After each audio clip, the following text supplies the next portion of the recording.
to be in there soon. Yeah, so I'm just gonna ask everybody if they can hear me. Can y'all hear me? Yeah, us. All right. And yeah, so let's see who's in the chat. Okay, so we have 5 people in, just showed up. Let's see who's in the chat.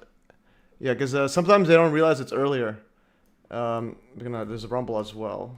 Oh yeah, because they're used to the... Yeah, so everyone's used to the 1 o'clock. Let's see, can you all hear us? Let's say KJ French guy, he might show up just to say hi. And all right, so I think it should be good. He has 8 people now, so we're still waiting for the first chat. But yeah, so we are here with Jeanne. How do you pronounce it? Okay, so Mary Kilbane's in there. She says hi. Yes, so hi. Hey. Yeah, can you hear us, Mary? Can you hear me and Jean? Jean, how do you say that again? Yeah, Jeanne. Yeah, it's Jeanne. Jean. Okay, Jean. I've been calling her Jean this whole time, and nobody corrected me until like. Yeah, it's fine. It's fine. But you pronounce it very well now. It's all right. Don't worry. Okay, Jean. All right, all right. I took French. Yeah, for it's a little bit complicated for stranger because it's kind of like Jeanne. Like the first syllable is a little bit like dropping somehow. I don't know how to explain it, but it can be difficult to pronounce. But it's fine. It's fine. Okay. Don't worry. Jean. Okay, yeah, all right. Yeah, so says Mary says yes to all, so everything sounds good there. All right. So, no, that's good. All right. So thank you for correcting me before the stream started because I was about to call you Jean the whole time. All right. Yeah, I know. That's why I did it just before. I felt it. I was like, okay, I have to say it now. Well, you could have told me like 4 months ago. Yeah, but I didn't know because we were not really like speaking. We were just writing, so I couldn't know that in your head you were like pronouncing my name this way. Yeah, and definitely. So Mary says, yeah, like Jeanne d'Arc. I'm not sure who that is. Yeah, that's the same name exactly. Yeah. Or Jeanne d'Arc. Is that who's Jeanne d'Arc? Is that the? Yeah, it's a French woman, like very famous because there is a whole history. It's an historical figure of the 15th century, kind of story of royalties and help to free the French from Muslim invasions and everything. Like, but it was back in the 15th century. But there is a whole mythical story about because she was like a virgin and she was like a woman like taking weapons to defend her country and blah blah blah, you know. So yeah. So the Joan of Arc, that's why. Okay, so Mary says Joan of Arc initially. But it's the real pronunciation is Jeanne of Arc. Is that what she meant? Okay, yeah. So Joan of Arc, I've heard about it, but yeah, definitely there's probably some mythology around there. They're probably yeah, definitely. Like every historical event, anyway. Yeah, there's definitely something. Almost. Yeah. There's definitely something going on behind the scenes on history. All right, so I'm gonna send this link here. So I put a link of links here, and then we can go over a whole bunch of random stuff in here, and then we can go over the trailer first. Yes, I do want to play the trailer just so for those in the audience who don't know Jeanne. But actually, before even that, say that. Jeanne, do you want to introduce yourself, or I will introduce you to them? Because from what I've gathered. No, it's fine. I can introduce myself. I think I will be a little bit more accurate. Yeah.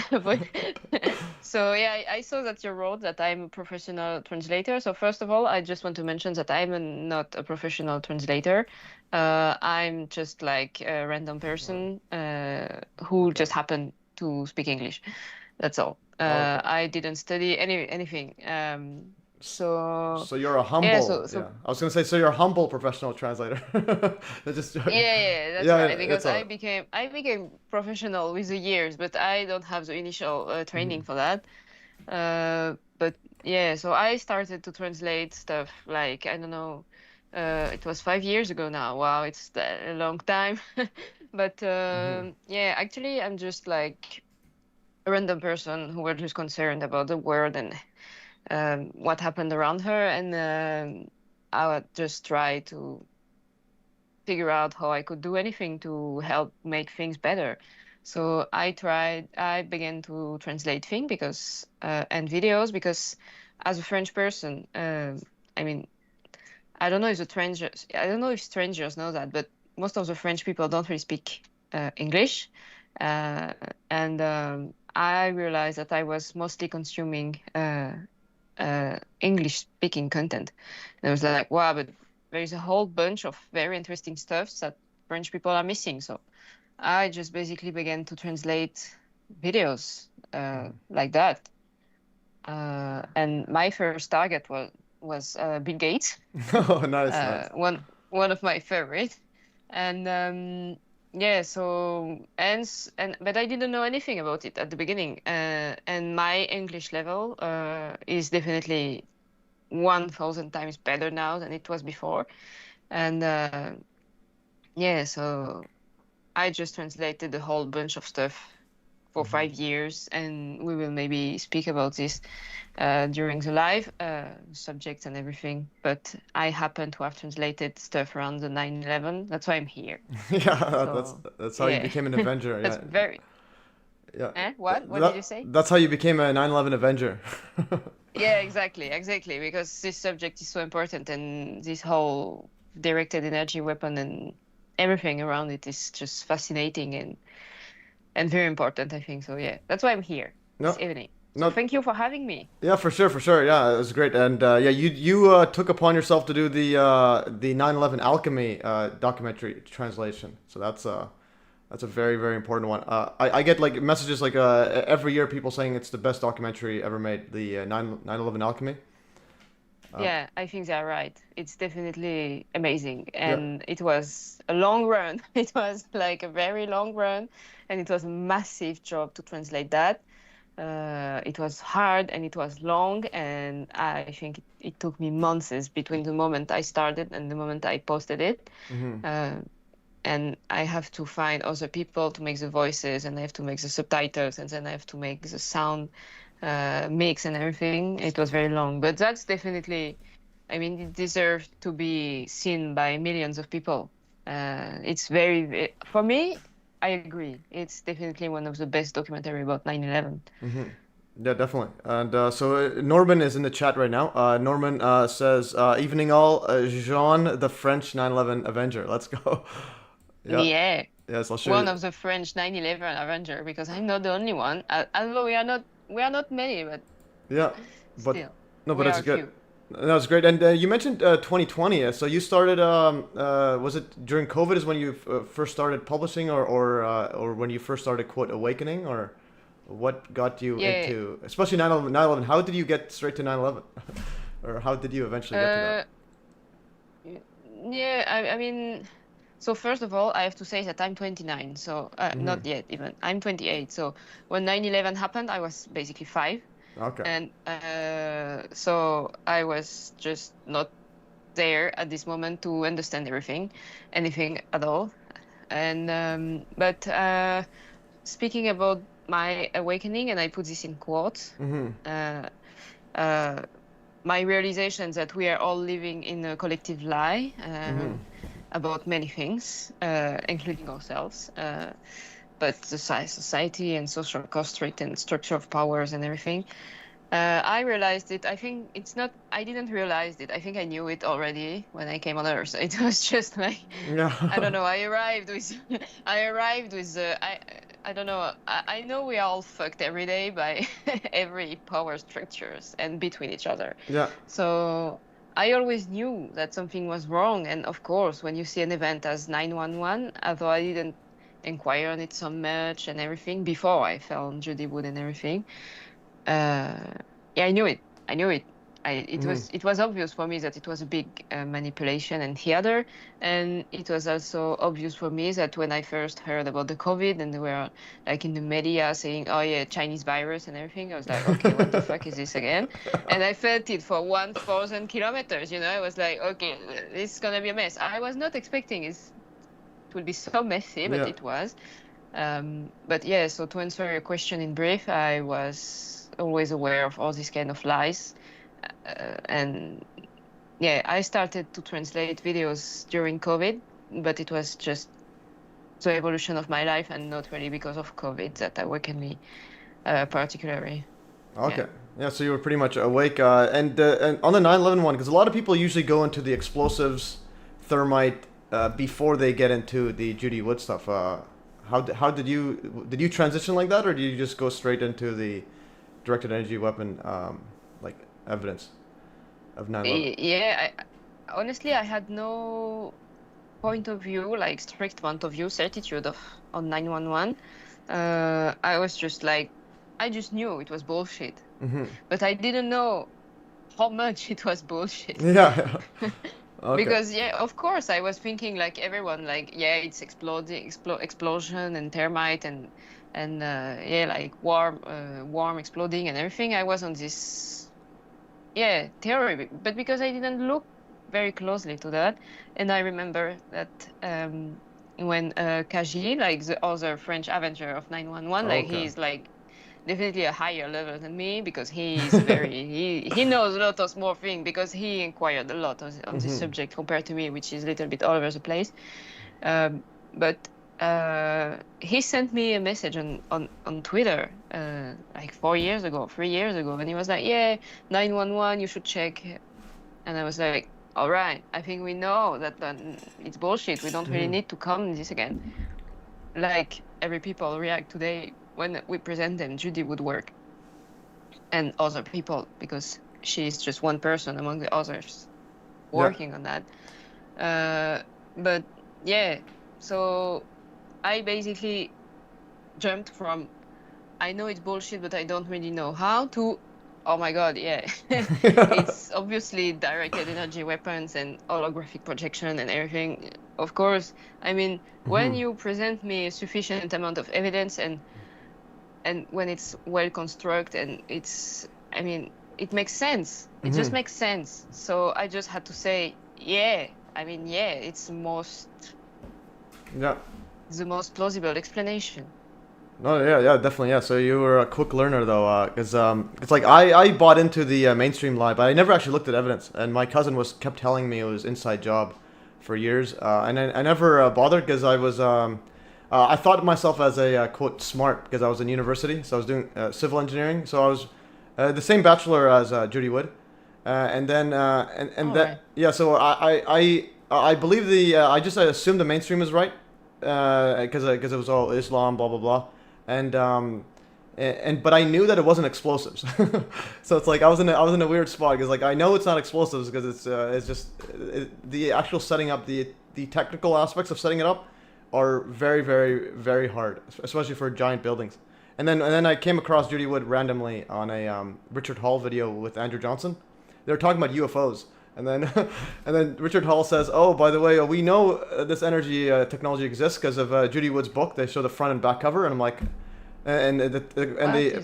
yeah, and all it said was where the towers go, and then I just knew. I'm like, what? I'm like, where the towers go? I'm like, what do you mean? They're right there. So then, for 1 week, I just couldn't get my mind off that, and then I tried to debunk her, and I couldn't do it, and I'm like, all right. So then that's when I started everything. Right. Yeah, and you became an Avenger of 911 as well. Like... Yeah, definitely a big up. But I became very very angry because I was because I did a master's in mining engineering and we were dealing with like oil sand waste and stuff. So like the amount of years I spent in the mainstream like technical science side when all of it was like useless because free energy exists. So it's like imagine you spend like 4 or 5 years on mainstream energy science, and all of a sudden you realize, wait, this is all just like nothing. This is all dealing with child's work. So that got me. Yeah, so it changed all your life. Yeah, but I was really really angry because I'm like, why isn't any of the mainstream like conspiracy guys talking about this? Why wasn't Alex Jones talking about it? David Icke, all these people. So I'm like, all right. Well, so that's when I'm like, how come it's literally no one knows about it? And if it wasn't for Andrew Johnson, Judy Wood, we probably wouldn't even know because, like her website is pretty much like hosted by Andrew Johnson, and he promotes it to Richard Hall and so on, and uploads the videos and so on, and makes sure everything is saved. And I'm doing some of that part because like the 9/11 alchemy. So Chris Hampton, his YouTube channel was deleted because of the 9/11 planes. So the actual original documentary on his original YouTube channel is gone. So it's like, so the main place to get it is literally the one I uploaded, and I asked them for permission. So and in the first 3 months, I can show you some because you can see my screen. I'm not sure if you knew this from 9/11 Alchemy. So that's my most viewed video, But Yeah, it's a whole bunch of views, and that's great. yeah, but the thing is, the reason is because in the first, I can go at 9/11 Alchemy. In the first 3 months, YouTube forgot to censor it. So then it got nine. So Yeah, nice from them. yeah. So it got 900,000 views in the first 3 months, and Oh, that's a lot. I can and then YouTube. I'll show you the chart. Yeah, this one right here. So here's Yeah, and then it went like that. well, it went to like zero. It went to zero. Yeah, yeah. So Yeah, that that's what they do. Like you yeah see, like most of the time when I'm posting video, it goes like this, and then after it goes like this, and then it's yeah like yeah, yeah. it's always the same pattern. Yeah, but this one was these 3 months was massive. But the amount of hate I got from mainstream normies though, like, Yeah. because it was showing it to like normal people, like just mainstream believers, and then they were all trashing me like every single day. I'm like you are bleep and bleep. I'm like I have to like block everybody. That was pretty scary. And then it goes to zero, and then YouTube actually removed it for like 7 months, and then they put it back for no reason. So Yeah, yeah, like me. Like when I posted the first version, they yeah censored mine. yeah And because of they say that I had hate speech in my introduction because I was basically saying that there was no plane, like no real plane. Um, and uh, and so I posted a second version without my introduction, so it's still online. And then I don't know, I don't really, I just came across it like 3 days ago. I was like, shit, like they put it back online, like the first version, and they don't even bother to send you a message or something. And I appealed, and they refused my appeal Oh, wow. on Yeah. the first time, like, and they refused it, like, I think I appealed at 11 a.m. 11 p.m. sorry, and they answered at midnight, and I was like, wow, you are so quick to answer that. Yeah. And they said no, but at the end they put it back, so it's not hate speech anymore. So Uh, yeah, it's just they are doing what they want anyway. oh, did they put that back, the original one, or Yeah. yes, they put that Yeah, back. yeah, yeah. So now I have Yeah. two versions on my channel. I have the version with the introduction, and I have the version Oh, without the introduction. And because I think they got scared because in 2 hours I got more than 10,000 views, and so they blocked it. yeah. And so the second version I posted, of course, had less views. Even it's still like 40,000. It's still nice, but it could have been much better because Judy Wood is now 140,000, and for a French audience, it's huge because for like a lecture on that can be boring for so many people. Like Yeah. 140,000 views, it's a lot. It's definitely a lot. But yeah, 40,000 views for 3 hours documentaries on this subject, it's also a good score, but it could have been better. But that was the whole point of censorship, like Yeah. to break the start and make it like fall. Yeah, definitely. And they're all demonetized and put in a limited state so that yeah, like even if they're getting views, the person's not incentivized. So if you're not making money off it, you got to figure out another way. So it's like Yeah, I don't even know what is to get money from YouTube, actually. yeah, that's what I I don't mean. I Yeah, don't know yeah, this yeah. I don't know this concept because all my videos, like since the beginning, I don't want to monetize first because I don't want to impose advertising to, like, I don't want the people to watch stupid advertising that I'm basically fighting because I think it's the ruin of our society. Like it's kind of all bullshit stuff that they want to sell to everyone that they don't need. So I don't want. But anyway, Yeah. if I want, I can't because they won't allow me to monetize anything. No, I understand. Like, yeah, advertising. Yeah, you don't want their products. But YouTube promotes things that are advertised because YouTube makes money. So it's like, Yeah, of yeah, course. yeah. So, because like basically my math videos are monetized, and then the YouTube ones are put in limited state. So, like for example, 1,000 views typically can get like $5 or more, 5 to 10. Yeah, around $5. But on any 9/11 ones, it goes to like 1 cent. Yeah, nice. Yeah, but they also earn from YouTube Premium, which is that's one thing good. But barely anyone has YouTube Premium, so that when they pay, they don't get ads. But the content creators also get a cut. But YouTube gets a huge slice of that. So yeah, definitely, it's just It's like it's an uphill battle that people don't realize it. Like I had a friend, I told him that YouTube censors 9/11. He wouldn't believe me, and I had to show him this. Yeah, but people that don't realize what is censorship. Yeah, they don't. It's insane. Like they don't get it. They don't know what we are living like daily.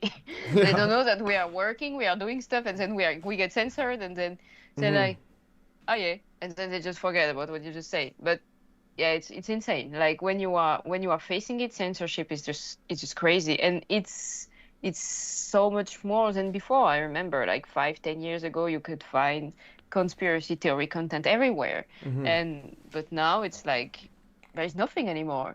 When you look on Google, DuckDuckGo, YouTube, everything, you have to search like hard to find anything. Yeah, no, definitely. There's some interesting ways that I've like lucked out on. So, for example, if you search up Melissa Doi, I'm not sure if you know who Melissa Doi is. 9/11. No, I don't know her. So she's the one Judy Wood has talked about as well. This is the one that called from the 83rd floor, and then she was saying that it was so hot, it's all smoke, but she wasn't coughing or anything. So I made a video on that, and apparently it's like one of the top in Google. Did they remove it now? Melissa Doi call from the because I get a bunch of views. Okay, I think YouTube they removed it now. But I was like, yeah. So if you go on videos on the first one on Google, because I made one here, part 26. It's one of my better ones. So even though YouTube censors it, somehow it gets all the views are coming from like Google search. So this one, 52,000 views for a video that is pretty much YouTube will not recommend at all. This one is really an interesting video here if you have a chance to look at that one. But yeah, definitely. Yeah, I will, because I don't know about that. Yeah, this one, Judy Wood talked about it. That's where I got it from.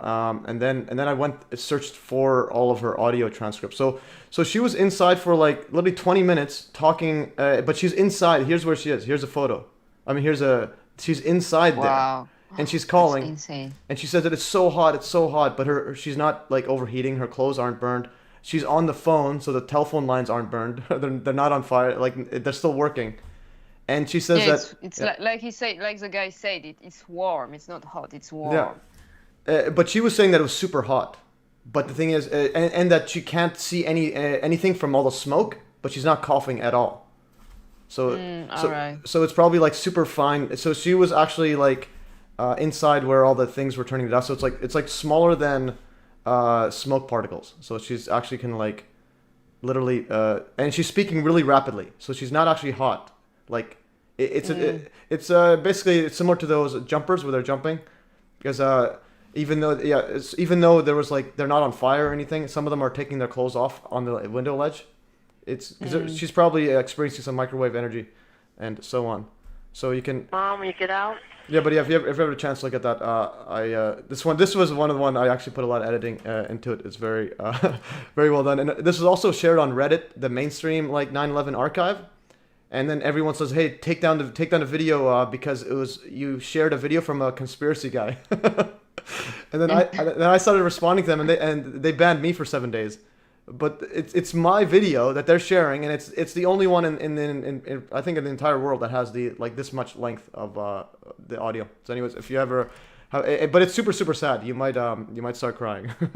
It was not easy to make because it's literally her like. Yeah, because I guess at the end that she's dying. Or well, like, she's not. She's telling the operator to call her mother. She's just consoling her the whole time, but then she ends up just like, quote, sleeping, and she starts snoring, but nobody knows. Some people think that's like what happens when you're dead. You have some sort of weird breathing setup when you're. But yeah. That's I don't know how to say it in English, but there is definitely a weird. Yeah, like a death rattle. Weird sound. Yeah. Yeah, death rattle, exactly. But the person said snoring, so I think she just passed out from like the lack of oxygen, or something, and then. Yeah, so I'm not fully decided on it, but I think she just actually fell asleep because of just the environment she's in, or the pain that she was experiencing. But even though it was more of a mental pain, that's my. But anyways, it's up to you to decide what that is. But I wanna, yeah. So I just want to go over the notes so we have something to Got you. Yeah. So here's a thumbnail I made. Pretty epic here. I got this from your qigong video. That's good. Yeah, I saw it. I was like, oh, it's nice. I just took it from my Yeah. Qigong video. Yeah. Yeah, because I'm translating and I'm dubbing, so there are not so many videos where you can see my face. Yeah. Yeah. Because I was looking So for one for your face to put on there. And then so that qigong one actually used a AI summary which automatically translates your French to English. Well, YouTube translates it. Just wanna. Why does it not show up there? YouTube threads. Oh, this one here. Oh, it doesn't open up in this summarize. Okay. Yeah. Anyways, this is the robot that automatically translates. Um, I mean, it automatically summarizes. So I summarized your entire qigong one, and so this tells you, but it puts it in English. So this is a journey of transformation, the story of Jeanne. Yeah, so that's yeah. So this one here, in embrace of a countryside, translator named Jeanne embarked on a journey that will lead her to from discomfort to healing. So yeah, I read your story here, and it goes from. This was I want to ask also because you said loss of your father brought profound grief, exacerbated by a sense of betrayal from modern medicine. That's something if you were to shine light on. What happened? What's the betrayal here? yeah, Is that accurate? yeah. Actually, yeah. I can answer, no problem. It's difficult to explain because like in disease, it's always multifactorial. We cannot say it's all the fault of the doctor. We cannot say it's all the fault of the person, of the healed person. Mm-hmm. But basically, my dad was diagnosed with how's that like prostate. I don't know how is it in English. Like this Prostate? prostate. Yeah, Cancer. prostate cancer. But Mm-hmm. like a while ago, I think I was 10 or something. So it was a long time ago. And of course, back then he didn't know anything about parallel medicine and everything. So he just followed the traditional cure like we Mm-hmm. had in the hospitals and everything. And after, but he got cured and then it came back and then he got cured and then it came back. And it lasted, I think, 10, 15 more years. And then at the end, he passed out. What I meant by the betrayal of the medicine is that, I mean, it's a long story. Okay. Yeah. but No worries. but because I myself have a lot of I had, because I don't have anymore, but I had a lot of health issues, and my mom as well had doesn't have anymore, and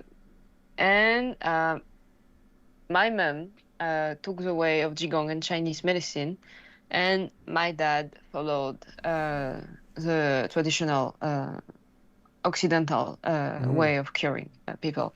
I don't want to blame doctors or anyone in particular.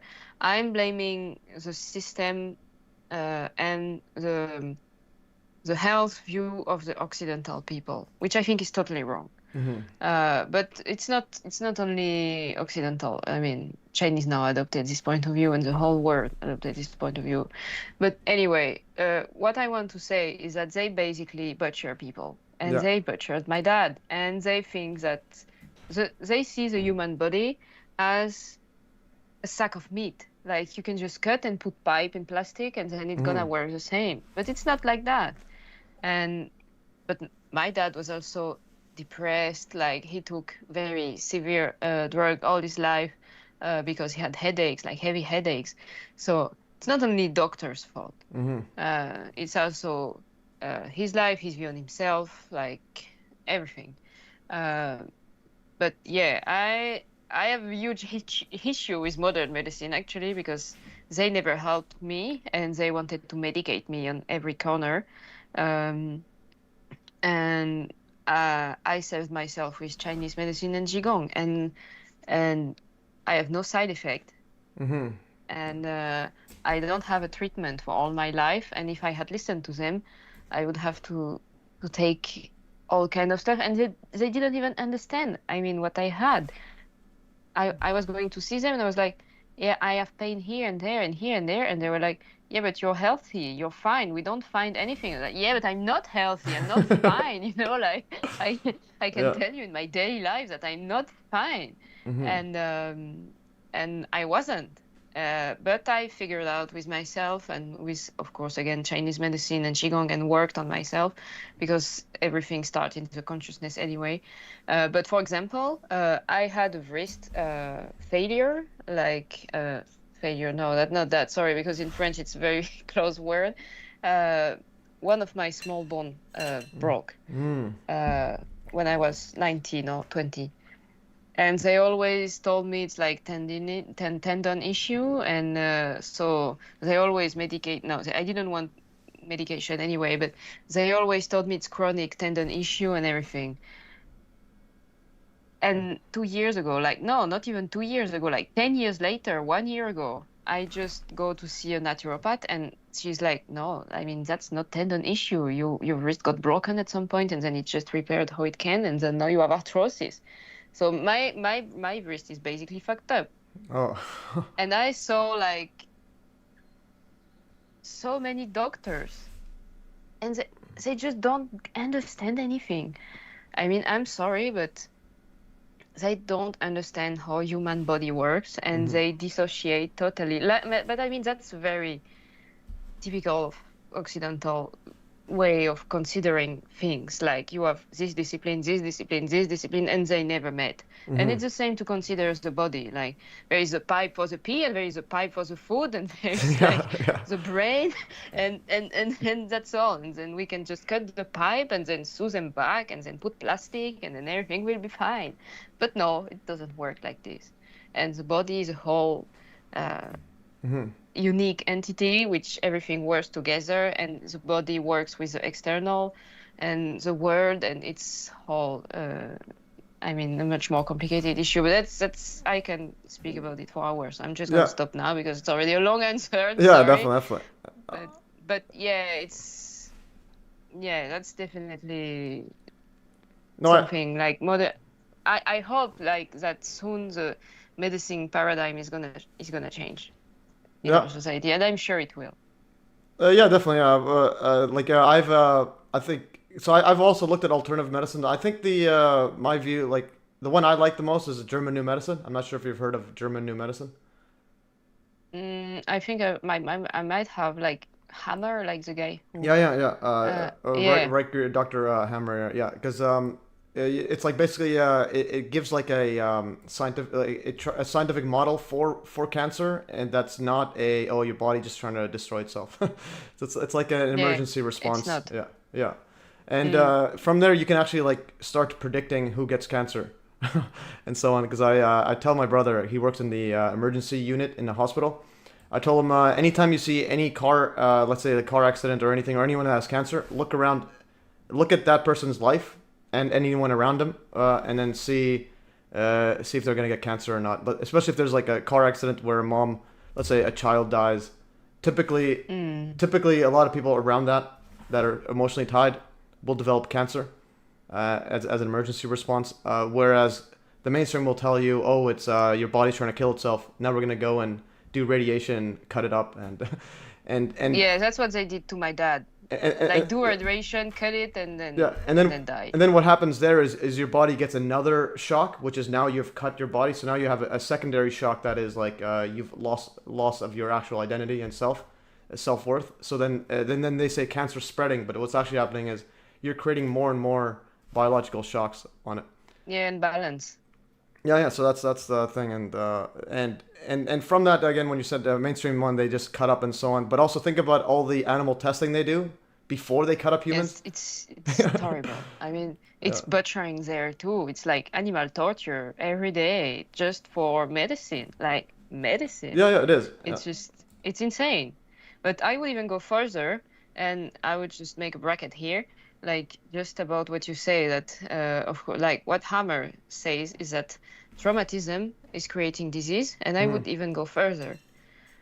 Uh, in Chinese medicine and in Qigong, what is at the origins of disease is the imbalance of qi. What is qi? It's just like the basic material of the universe that we all are calling energy. Hmm. So that's related to our subject. Yeah. that we are calling energy. And so, yeah, that's the imbalance of qi creating disease. And what is managing the qi is the consciousness. So every unhealthy inactivity of your consciousness will create health condition. And that's what humans need to understand. It's because traumatism for me is the first layer of disease, the biggest. But traumatism is easy to spot, if I can say that, because it's not easy, it's more complicated, and I don't want to offend anyone here. But it's like the tip of the iceberg. But then underneath there is all the activities of the consciousness that we consider as normal and that are deeply unhealthy and that are creating a whole messing world. But yeah, I'm not gonna develop so much more about that. But yeah, we could create a better medicine system, and I'm actually studying to participate to that with the Qigong. And yeah, Yeah, no, but definitely. we can definitely stop torturing ferrets in labs and cutting people and putting them like plugging them pipes everywhere. We need to stop that, and we will. And then also that also ties in with the when they say, let's say there's a new flu virus going on around, a new bird flu. So then they'll need to go and kill like millions of chickens and all these birds because of a few tests that says this region has a quote bird flu. So it's not just animal testing, but it's also now you kill the food supply of like billions of people. So then yeah, of course, yeah, but that's a whole bullshit as well, because if you you can go on the virus ground as well. yeah, that's what I mean. Like That's what I mean. on the whole It's all the same thing. Yeah, virus yeah. story, like do virus really exist? Yeah, Because they never really isolate any virus till now. And I translated like 3 days ago, and I did something about what they call gain of function, because yeah, Donald Trump is supposed to have forbidden like gain infection and released that it was Wuhan leak and everything. But what they are basically doing there is torturing ferret. yeah. That is And true. they don't prove anything. It's just a whole bunch of bullshit. And it's just gaslighting, total gaslighting, the gain of function and viruses and everything. It's all about human population control. Yeah, for sure. Have you translated Andrew Kaufman's work? Because he was on my live stream a few years ago. Andrew Kaufman, about the. Yeah, I translated him a few years ago, actually. I think it was 2 or 3 years ago. And there was him, and there was Klaus Kuhnlein, and another one, a Russian woman, Valentina Kiselyeva. But here I translated Samantha Bailey, which is a New Zealand doctor. Yeah, Sam Bailey. Yeah, Sam Bailey. Yeah, Sam Bailey. I translated her because I found a channel and I was like, wow, that's so nice. I'm gonna translate everything. Yeah. So Yeah, definitely. And yeah. another thing about the what you were talking about chi and so on. I think so. Like this is where I always say 9/11 is the big one, because so many things can, like, you could use 9/11 as an indirect evidence. For example, so 9/11 shows that there's like advanced energy technology, but then that suggests maybe there's advanced, well, or just chi, like or just human biofield or consciousness. That suggests that maybe there is truth to this extra internal energy like chi and so on. So it's kind of like 9/11 is, in my opinion, one of the best arguments for chi is a real thing. Because if you look at the mainstream, they say, oh, chi is just people's beliefs and so on. But I definitely think it is the real deal.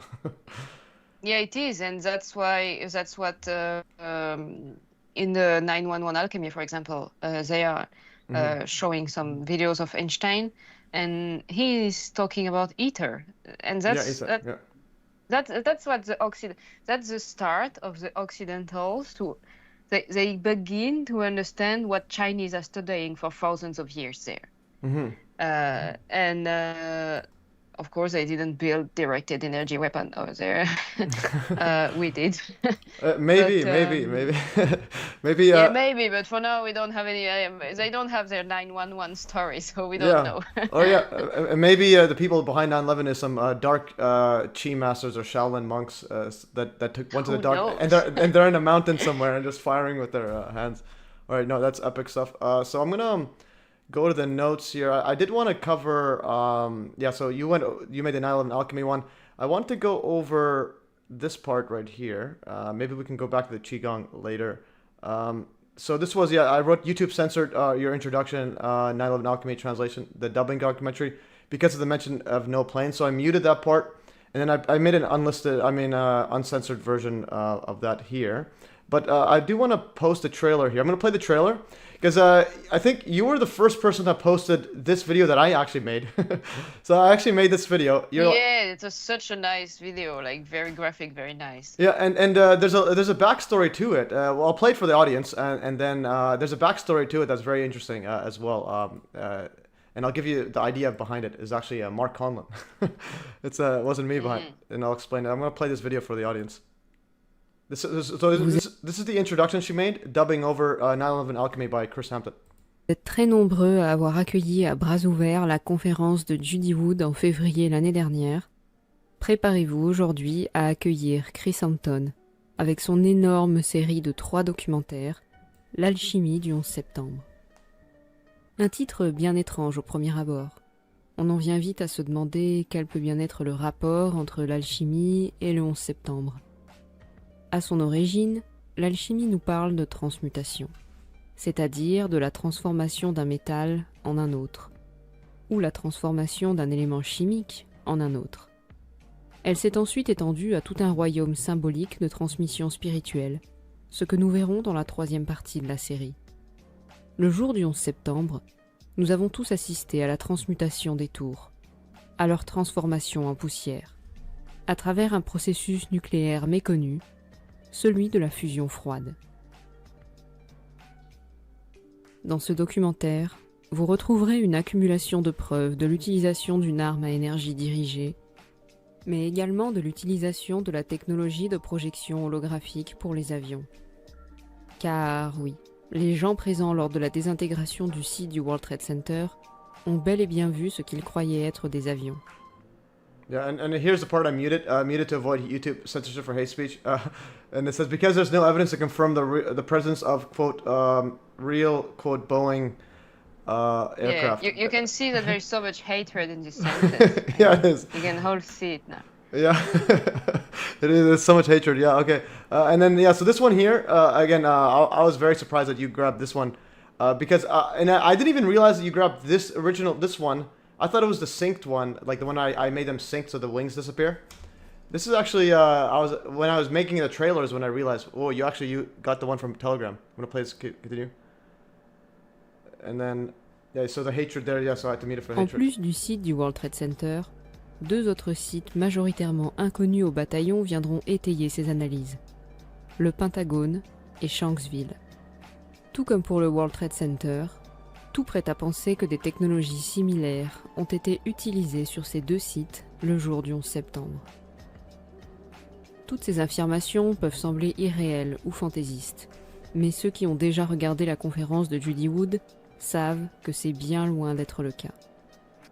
Alright, yeah, so it's epic stuff there. Yeah, so there's a backstory to that one, and I'll go over that video you made. So Mark Conlon, he actually made some posts about the disappearing wing. Regarde, toutes ces affirmations peuvent sembler irréelles. He made a post about the disappearing wing right here.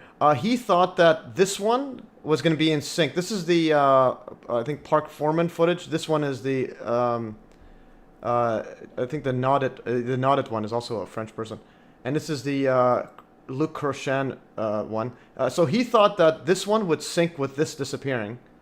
And what so if you go right here, synced. I think I put that synced there. See if I can find it. This is, I gotta find that footage there. No, I think I put it in the links right here. So let me just see what I wrote. I wrote something here about it. Yeah, so introduction included my synced footage of the second plane disappearing and at slightly different times, so that I could copy this right here. And I will put it right here. Okay. So, have you seen my video of the stuff synced? I'm just gonna go. Also, and also we have someone asking in Rumble, could you ask her to translate Lagrange's mécanique analytique in English? Right, interesting.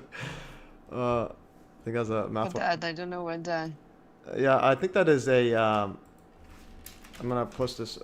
See if I here's. It's a book of 500 pages. Yeah, this one here. This one, Lagrange Mécanique Analytique in English. All right. I think that's a mathematical book. Lagrange, yeah, is one of the very interesting stuff. Mécanique Analytique. Joseph Lagrange. Published 100 years ago. Mécanique analytique. Oh. Yeah, this was 101 after Isaac Newton's one. I think this is it's similar to Newton, but it was a bit, it was like basically, I think this was basically calculus.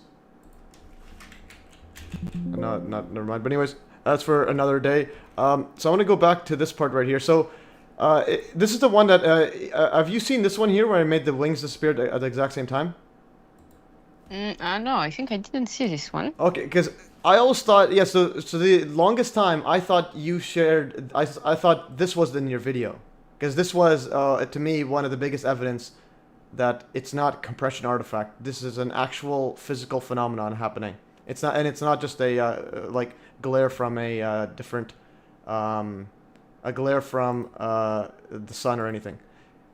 So here that's real-time speed. And now here's slow motion. This is different angles of, see the wing right here? And notice they disappear at the exact same time. Yeah. Wow. So this one suggests that this is actually happening, not a just an artifact of our imagination.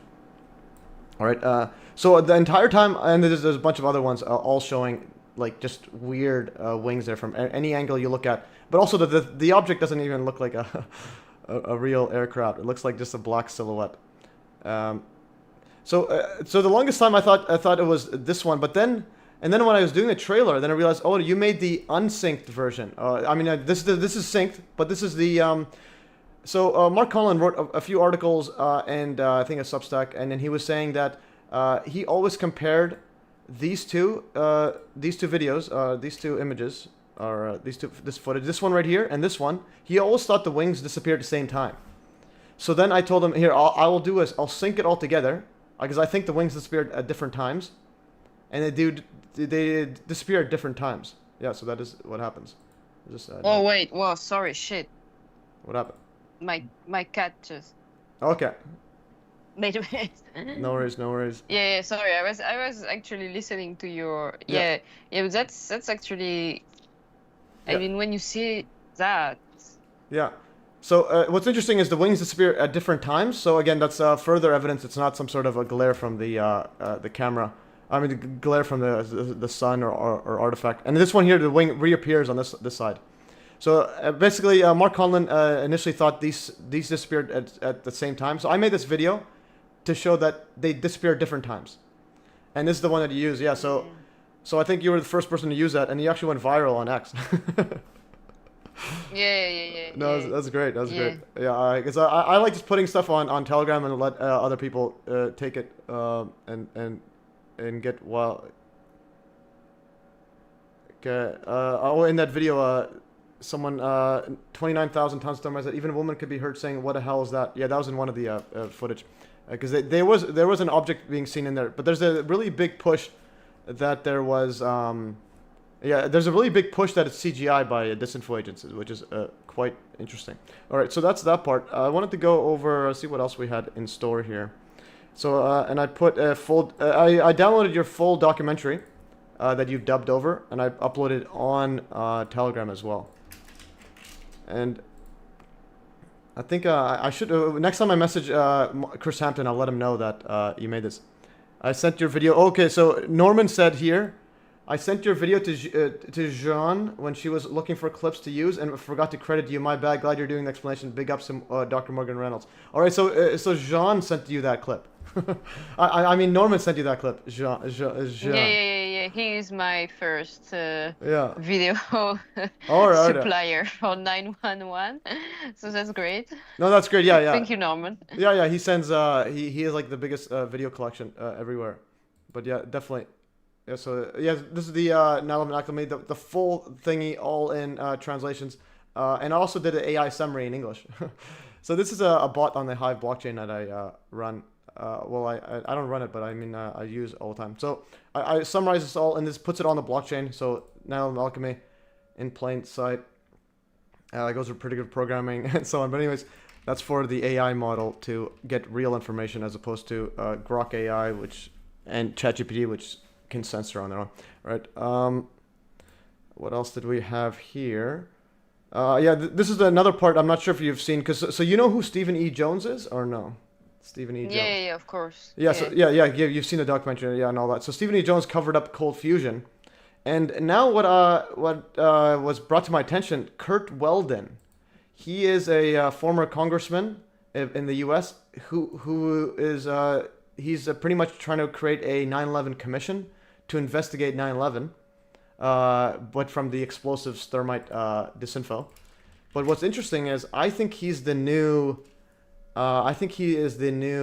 Stephen E. Jones, because I want to play this. This is so this person right here is the first person to hold a congressional meeting on electromagnetic pulse weapons, and he also wrote the first EMP legislation, which became law. And the commissioner, the executive director, works for him, and he also said that directed energy weapons were created from EMP research. But now this guy is the leading man to cover up 9/11 do. It used to be Stephen E. Jones, but now it's literally Kurt Weldon. And all right, I didn't know him. Yeah, and so I clipped this out. This is Patrick Bet-David. Have you heard of him? He's like one of the biggest podcasters. He's no. like I know him. Yeah. I translated him once. Yeah, this guy here, Patrick Bet-David. Yeah, so it's interesting. A couple things. He's actually half Assyrian. So he speaks Chaldean, which is like one of the oldest languages during the time of Jesus. So I actually speak that. I was actually born in Iraq. So I actually speak. All right. Yeah, it's the same. So basically, there's only like a few thousand people in the world that speak it. Yeah, I can imagine that that's not a very common language. Yeah, it was. It was actually. It was banned as a language like in Iraq until like 2003 or something, when it was finally recognized. But yeah, so this was a full expose I made on him. And this Weldon guy, he actually calls Judy Judith. Yeah, like we can spot the traitor there. It's very easy. Yeah. When they don't know her name properly, like they all call her Judith. When we have some of them in France as well, which are always smearing Judy, and they don't know her name, and they're always like Judith, and it's they don't call her properly. Oh, do they? Yeah, because the Judith one, that was a new one to me. That KJ French guy was actually asking the chat if that's her real name, and it's not. So her real name is Judy. So Judith is a deliberate lie that they're doing, and I think the reason they're doing that, the twofold, is one of them is that they're trying to like push that she's pushing that she's Jewish. It's like Judith is a Jewish name, and another one is that to make the algorithm not know. Yeah, I didn't know that they're Jewish, but yeah. No, she's not. No, she's not. Like... Judith is the word. Yeah, Judith. I didn't know that Judith was Jewish. It's a Jewish name, I'm pretty sure. Let's see. I'll say. Is Judith a Jewish name? Yeah, it's a Hebrew origin considered a Jewish name. Yeah, so that's the main reason they say that, so that the people that have been told that Israel did it and all that, they'll have subconsciously say, hey, we can't listen to Judith. So everything they do is very, very methodical. These. Yeah, of course. Yeah, like they're always doing that. It's the same with symbolic knowledge and everything. They're always hiding it in their layers of like the most blatant example is Elon Musk calling his company Tesla. Yeah. And basically doing bullshit with it. Mm-hmm. So like this, you are losing track of the original sense that they perfectly know what it is, by the way. Yeah, definitely. And there's another interesting part about Tesla as well. I wrote about that, the timing with Tesla, and I think I wrote birthday. I think, let's see, Tesla. So this one right here, Elon Musk. So Elon Musk was born on June 28th, which is the same day that Nikola Tesla was born using the old Julian calendar. And what's interesting is on Wikipedia, it literally says, if you go to Nikola Tesla, it literally says that it includes, for some reason, the old Julian calendar. He was born in June 28th. So Elon Musk. Like, who was the date of Julian calendar on his Wikipedia page? What do you mean? No, yeah, but I'm saying is, so someone has to just go and throw this in there. Yeah, but I mean, it's a strange coincidence. Yeah, and it's Elon Like, Musk's birthday. Yeah, yeah, and so in other words, so I don't, I don't understand. So like, were they? So they were using the old Julian calendar where he was born. I'm assuming. Yeah, I mean, he might be the only one Yeah. who was this mentioned Yeah. on his Wikipedia page. I mean, I've never seen that. I don't Yeah. know. So they mention it, and it's Elon Musk's birthday. I'm like, what? Yeah, but he is, yeah. Hey, well, he's a Elon Musk is robot, whole yeah. subject. Yeah, I think he's a robot. So you can maybe use a chi detector and realize he doesn't have any chi. He's actually a robot. Maybe I will maybe when I will improve my skill, I will try. Yeah. No, yeah, so this was one of the mind-boggling. Another one interesting is Nikola Tesla's birthday. No, Nikola's birthday is July 10th, and Tesla was founded on July 1st. Okay, that's interesting. So in the normal calendar, Nikola Tesla's birthday is July 10th, and then Tesla was founded July 1st. So it's a semi coincidence. No, yeah. So this was the Kurt welding. I do want to play the Kurt one just to illustrate, and then we can go back into the show there. And then I have some other questions about your. You've also, I do want to go to the Kurt one. Okay, this is the Kurt right here. This was this one right here, and he also knows the towers return to dust. Again, these are literally weird agents. So listen, so this is one of the biggest podcasters, and you said you've translated him before. Yes, I translated him before because I worked with. I translated the book of Anneke Lucas. I don't know if you know her. She's Is that the human trafficking thing? Is that yeah, she's a sexual abuse pedocriminality network survivor. And I translated her book, and like 3 or 4 months ago or more, because time is flying, she passed there, and then she was basically saying that Rockefeller raped her and blah blah blah. So, wow. I mean, it's a whole story, but yeah, so it made a lot of noise. So French people were like, so I translated it. So that's how I came across this guy. But he was weird. Okay. Actually, during this interview, he was not very. I mean, I don't know why, but yeah, I think it's difficult for people to understand what these people really lived. But it's like he was trying to embarrass her or something. It was very strange. But anyway, I don't know him out of this. No, but the reason I brought it up because he asked this congressman about Judy Wood. And then this is when the other guy started. So somehow this guy, he knows about Judy Wood, and then he asked about her, and it says which one's right, him or Richard Gage. We could play some of this. Oh, let's see. There's no audio. Allow sound. Okay. Judy Wood. How much do you know about Judy Wood? I've never met the woman.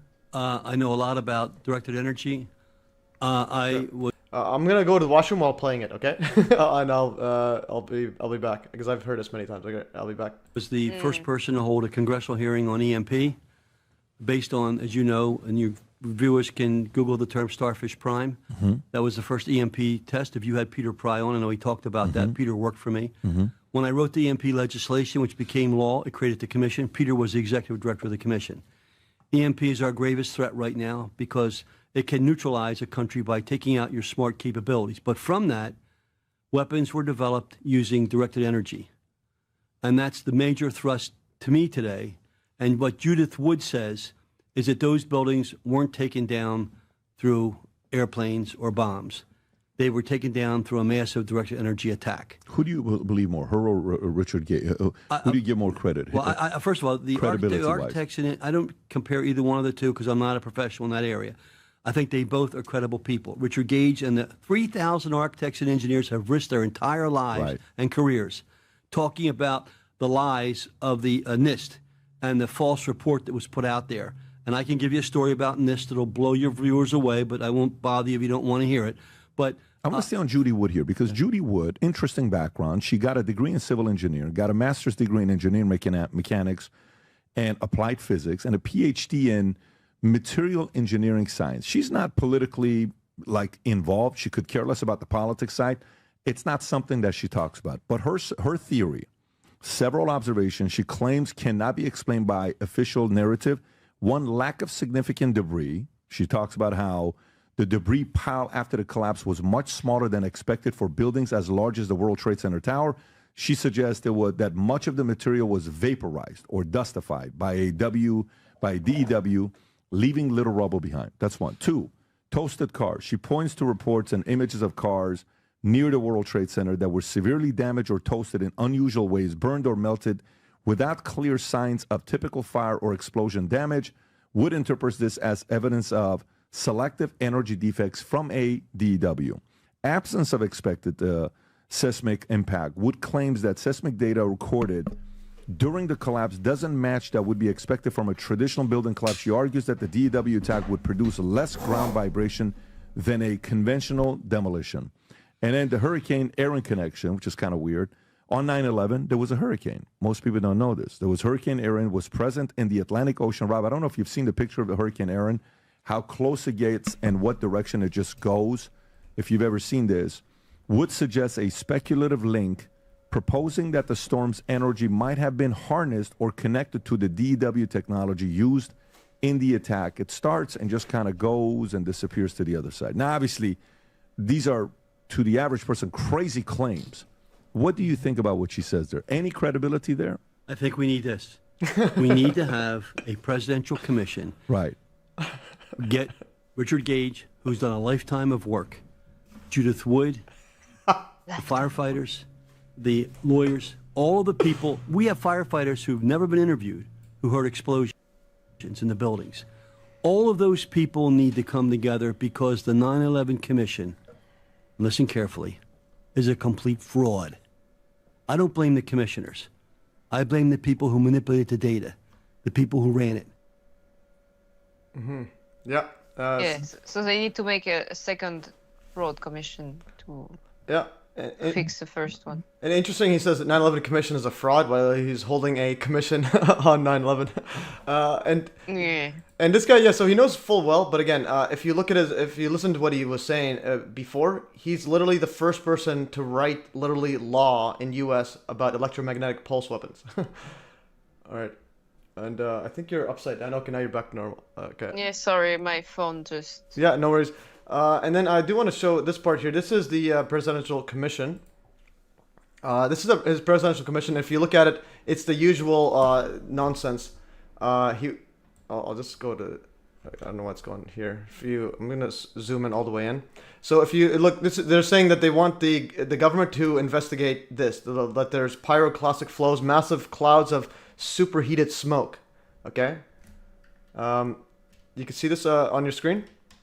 Yeah, I see. Yeah, so basically they want the government to investigate the superheated, here's just some of the evidence that they're saying superheated smoke, but the smoke it was dust and it wasn't hot. That's not even Yeah, we have a French guy which is pretending everywhere that it was steam and it was very hot as well.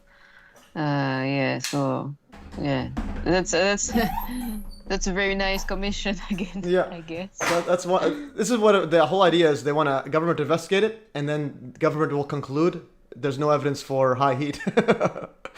And then there's another one that says that include firefighters reporting pools of molten metal beneath the ground floor for days, weeks, and even months after the attacks. These were so they're admitting that there was this is advanced technology. This is not even if it was actual high heat.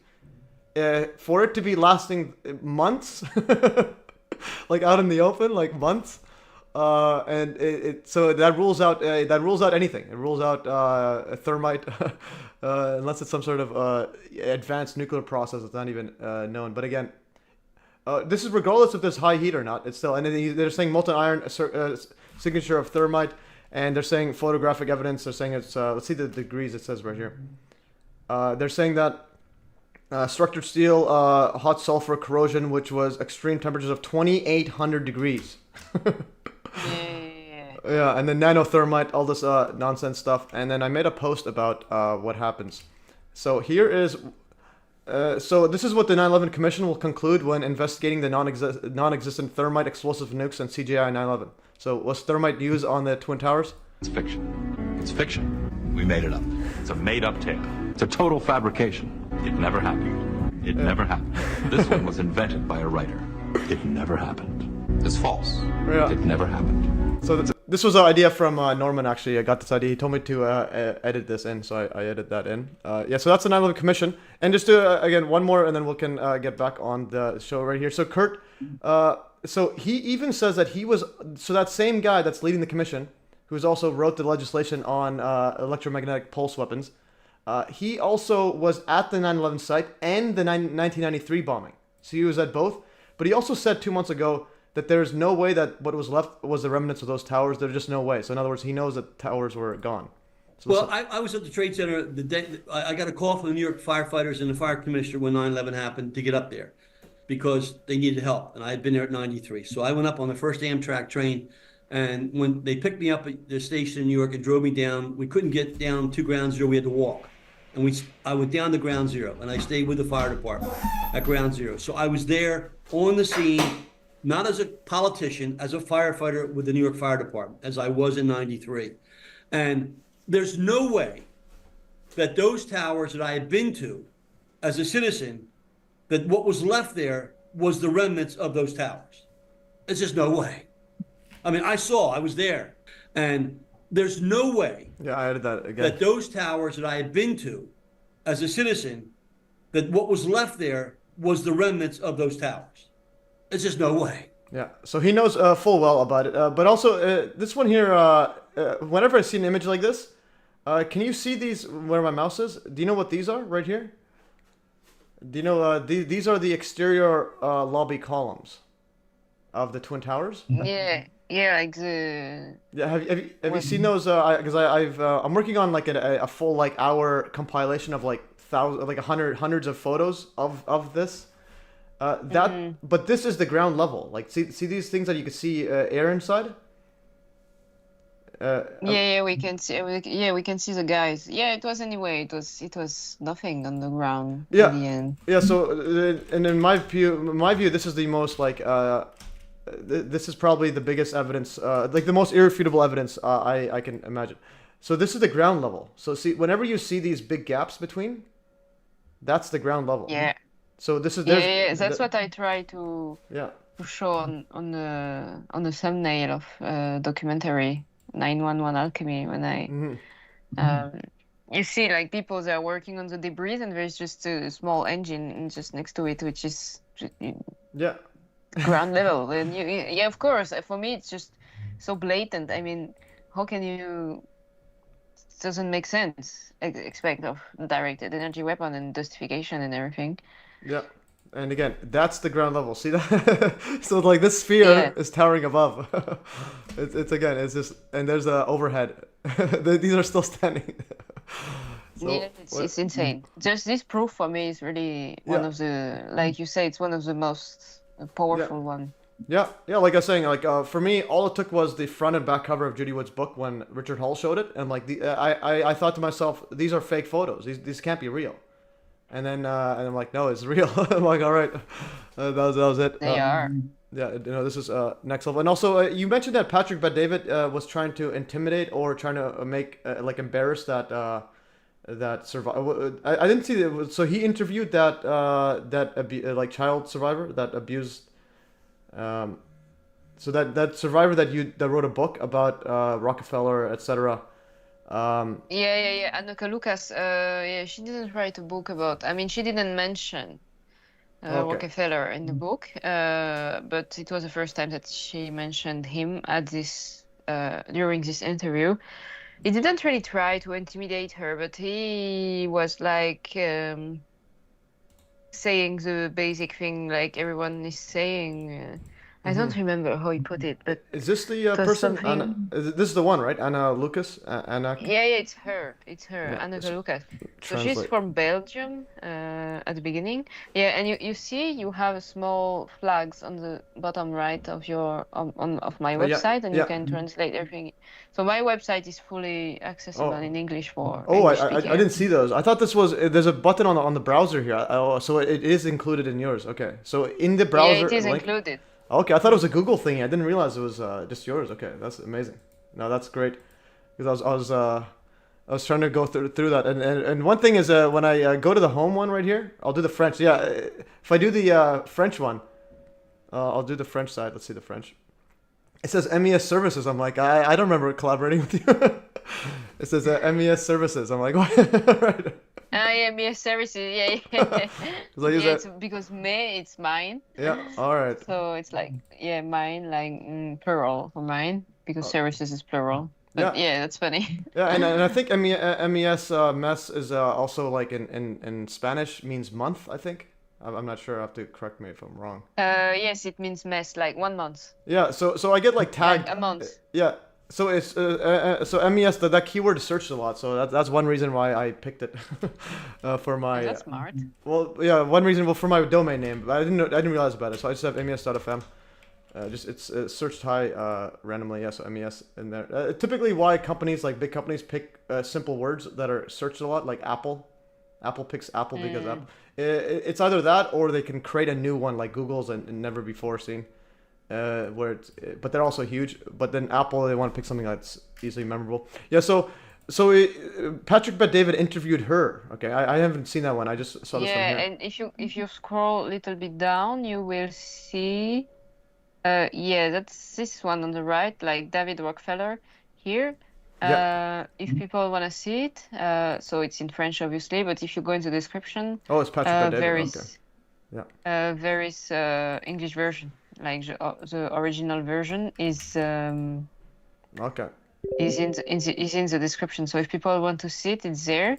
And yeah, so yeah, 5 months ago it was, he interviewed her because of her book, because she got it translated in how's that, like Netherlands, because in Belgium there are two languages, like French and Netherlands Okay. language, and she got it translated in Russian and everything, so she was here and there. No, that's great. Yeah, that's an interesting video, because it's not every day that David Rockefeller is accused by anyone of pedophilia. And she's not only saying that he was a pedophile, she's saying that he was one of the, like, big head, of course, of the network. And he took her to make her famous singer, but a sex slave, like to use her to spy on other people. So she would be like a famous singer and everything, and she would like have sex with all a bunch of men because she was made for that, like sex slave. And she would like spy on a whole bunch of people to give him all the information. And so it never happened, because at the end she didn't sign the contract, meaning she didn't want to make the last ritual, and she almost died for that, but she got saved. And I mean, it's a whole crazy story. But yeah, so it's not only pedophilia, it's about the whole control, sex trafficking ring and mind control and society control and power structure and everything. So that's interesting interview, actually. And her book is very nice, but I mean, her book is great, but you need to be tough to read that, because it's not easy to read. I mean, I'm used to this whole pedophilia story, but many people could be like. Yeah, definitely. So I actually did Pizzagate videos back in the day. I'm not sure if you heard about Pizzagate. It's one of the WikiLeaks emails and the Podesta and the James Alfano. So I made videos. I had 32 parts. That was the first conspiracy ones I made. Was all about this whole like child trafficking setup and so on. And then YouTube deleted all those during COVID. So I was like literally like Yeah. 1 day away from my channel getting deleted, so I had to remove the rest before they all get deleted. But luckily, Yes, they deleted mine as well. Like not all of them, but the pedophilia. I had much more on my YouTube channel yeah, before, but they deleted 4, 5, or 6 of them. And one who made very great stuff is Muti Buddha. yeah, Mouthy Buddha, yeah, I've Yeah, Muti Buddha. He's very great. Yeah. Great stuff he's doing. He is. But then, like I posted this as well. He became a MAGA. I don't know what happened to him, but his latest post, he becomes like pro-Trump. I'm like, what? Yeah, I mean, so many fall for that. Yeah, but it's weird. So he had one where they had literally a Brima. Yeah, so now it's he had the Klaus Schwab. But I think I still remember when he. Yeah, so once 3 years ago, he randomly started posting about, okay, incoming war, Trump versus Sanders, and everyone's commenting like, are you serious? Are you serious? Why are you all of a sudden going, see the comments right here. There's a lot of you. I think this was, okay, I don't know what all the comments are, but anyways, at the beginning, yeah, this one right here, everyone's saying Trump's Zionist, blah, blah, blah. But, yeah, I don't know what happened to the votes. Yeah. Yeah, so this one right here, a lot of people, yeah, were wondering, hey, you were talking about child trafficking and all this, and all of a sudden you're like pro-Trump. So it is really, really, really, really weird. And this guy says, yeah, like they unsubbed. A lot of people just I remember when it went live, and it was literally like more downvotes, and now all of a sudden, I don't know what happened now. I think more people are becoming pro-Trump, which is weird. But yeah. So Mouthy Buddha, have you seen the one where they show the John of God and Oprah? That Yeah, I think so. and Yeah, the guy does surgery on the eye. You seen that one where they? Yeah. I saw it a long time Yeah, ago. I'm like, holy. Yeah, it was so weird. Yeah. I don't remember everything, but I remember it was very, very strange, and yeah, it was like freaky. Yeah, and I he don't would- remember all the details, but I remember I saw it. Yeah. Yeah, and he would sell like the babies that they would produce and then sell them and so on. Could you please paste the links for stream notes in here? Okay, I already put the links in there. Someone's in a comment is asking right here. They want to put the notes to this right here. So guys, you could check the links in here, and I also put all your links that I found here. So Telegram, X, YouTube. You have two websites. One is .fr. That's the French one. Is there a reason for Yeah, I both? have to close it actually. It's gonna be closed soon. I made the FR first because I mean that's my first website. I asked someone who kindly did it to me, Yeah. but I didn't have the hand on it, and it was very very complex to change anything, and it was not at all. I mean, it was great, but it was not at all what I wanted. And I couldn't, even when I wanted to do something, to add something, to move something, I had to pass through 3 persons. And I was like, Oh, fuck wait. it. Yeah. So I was just, in March or something, or February, I just went full geek mode for like 1.5 months, and I learned WordPress, and I just made Okay. my own website. So that's why now I have another one, and I will close the .fr. Yeah. Okay. Yeah, because you're And using this WordPress on here. Yeah. No, that's good. Yeah, WordPress is good. If you know how to use like for SEO, like you know what SEO is, search engine optimization. Yeah. Yeah, because typically websites, WordPress is like they have a whole bunch of features that just makes it a bit slower because there's so much different code. If you ever get pro, you could try to figure out how to code on your own with Grok AI or ChatGPT. So like. Yeah, but I don't think I will have the time. Yeah, I know, last definitely. time. Yeah. This is just. It's gonna be. That's why I choose the easiest option. I was like, okay, just take WordPress because No, you no, don't that have is the the best. time to learn to code. No, that is the best, and also, yeah, it's the best for just everyday things. So, like, I made this one. This is just I made MES links right here to put all my links in here. Just with I used ChatGPT, and I think Unix version, just to this because of speed. But like, if I were to do this over again, because I have a bunch of websites that my brother made. So, for example, like right here, if you a great calculator and all these. He made them from scratch because again, there's a big and a bunch of ads on here and so on. Basically, before I got into the conspiracy world, I was big into the advertising world. So like on Google, Google search, I would spend too much money on ads for like just keywords like percentage calculator, grade calculator, and so on. But anyways, I can go on for a long time. But yeah, so going back to the Patrick Bet-David, so he had her on, and then you said that he was trying to embarrass her, or he had that. Yeah, that he was trying basically to destabilize her, I think, when she began to speak about David Rockefeller, and it was just weird how he did it. Like, yeah. I don't know if he's just. Well, that is how he is, but because I think he is a gatekeeper as well. But also, if you he had Richard Gage on, he was doing the same thing with Richard Gage, trying to embarrass him. But Richard Gage was embarrassing himself much more. Yeah, he doesn't really need help. Yeah.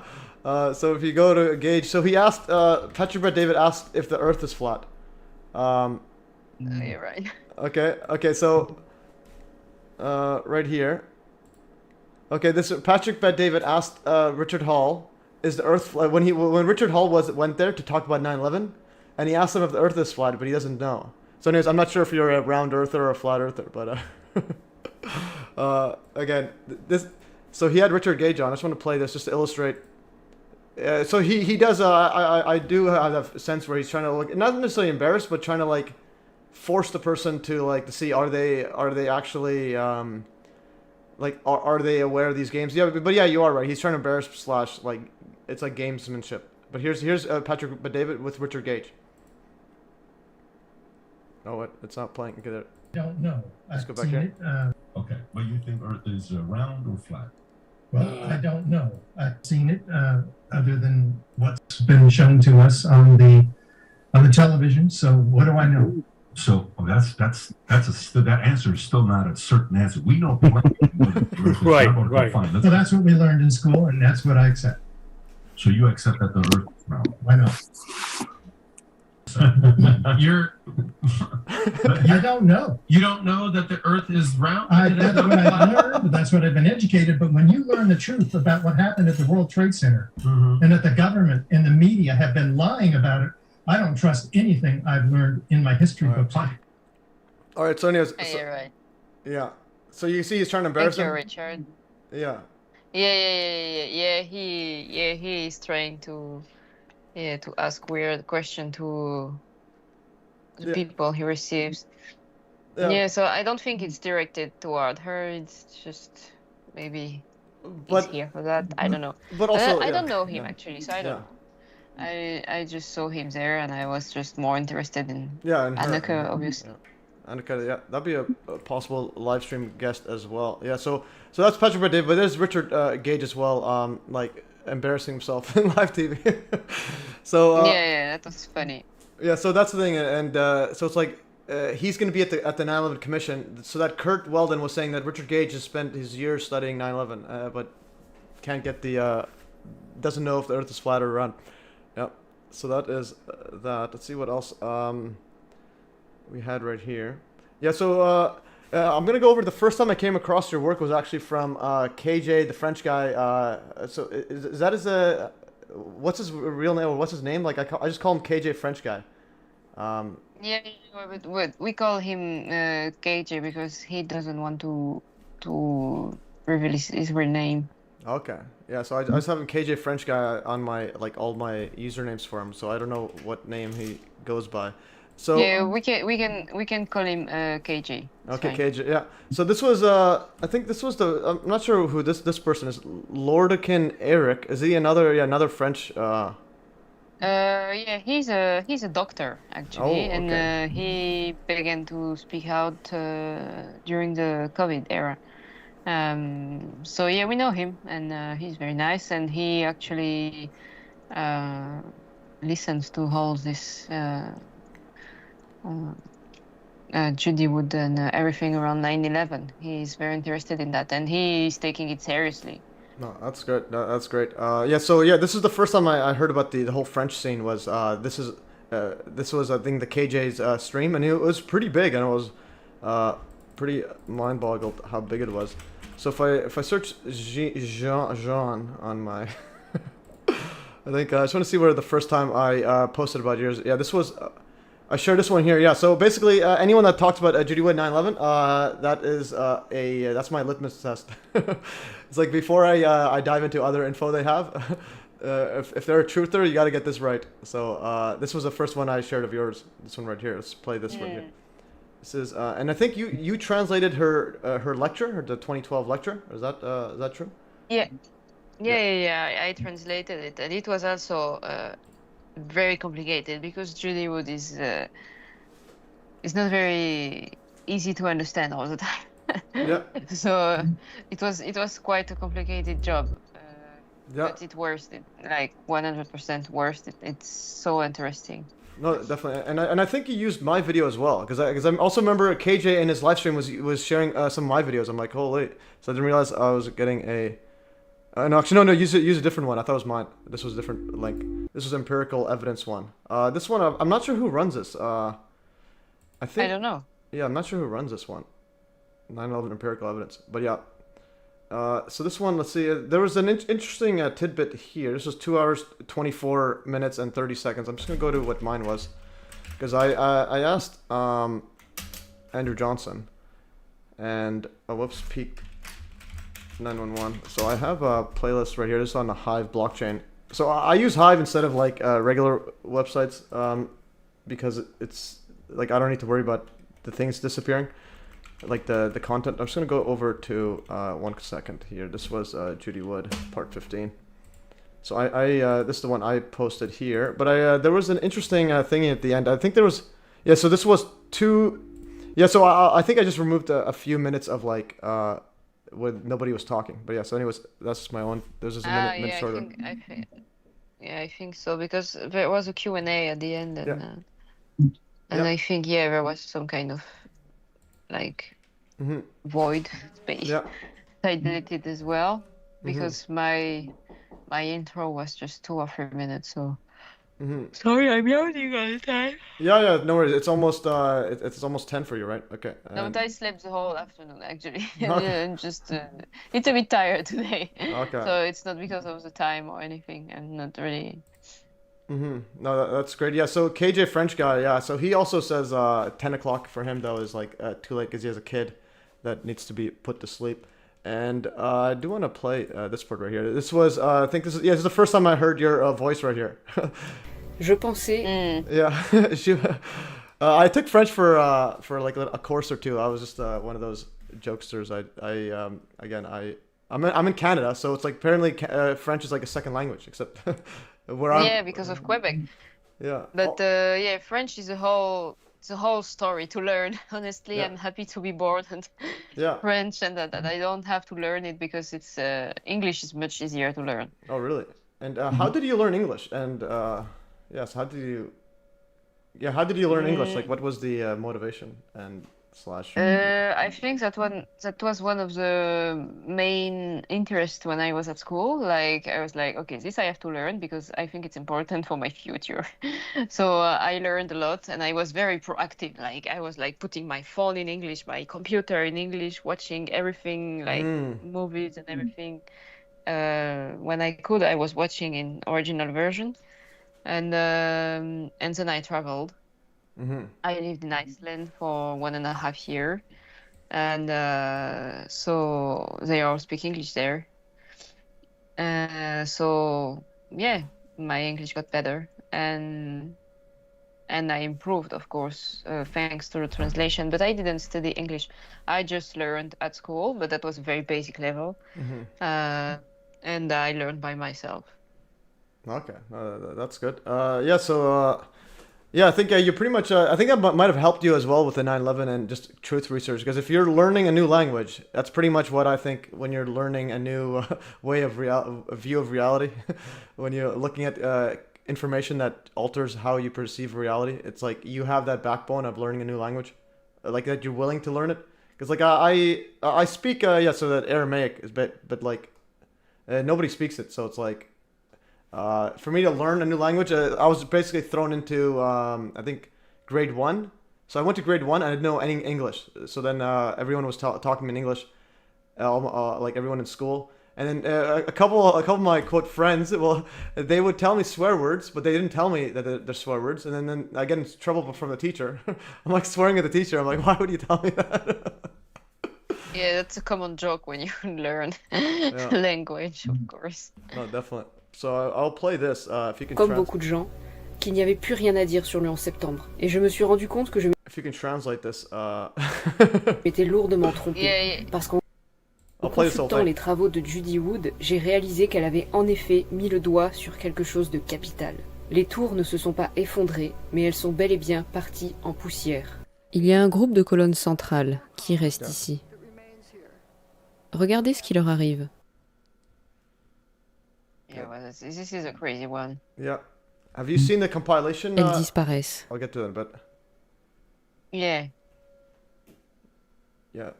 No, this one, seeing that, how could you Voici une autre vidéo. Vous voyez, c'est comme une banane qu'on épluche. Et vous voyez l'air clair autour d'elle. Certains disent que la poussière s'est déposée dessus. Eh bien, la poussière ne peut pas se déposer sur quelque chose aussi rapidement, sans qu'on le voie.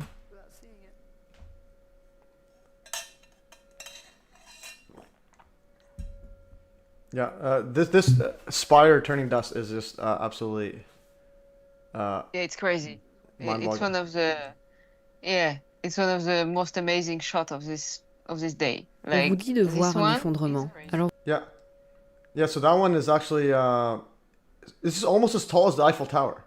Have you seen that? Yeah. So this is I muted the rest. Yeah. So there's a compilation. Me, Norman, and another person made.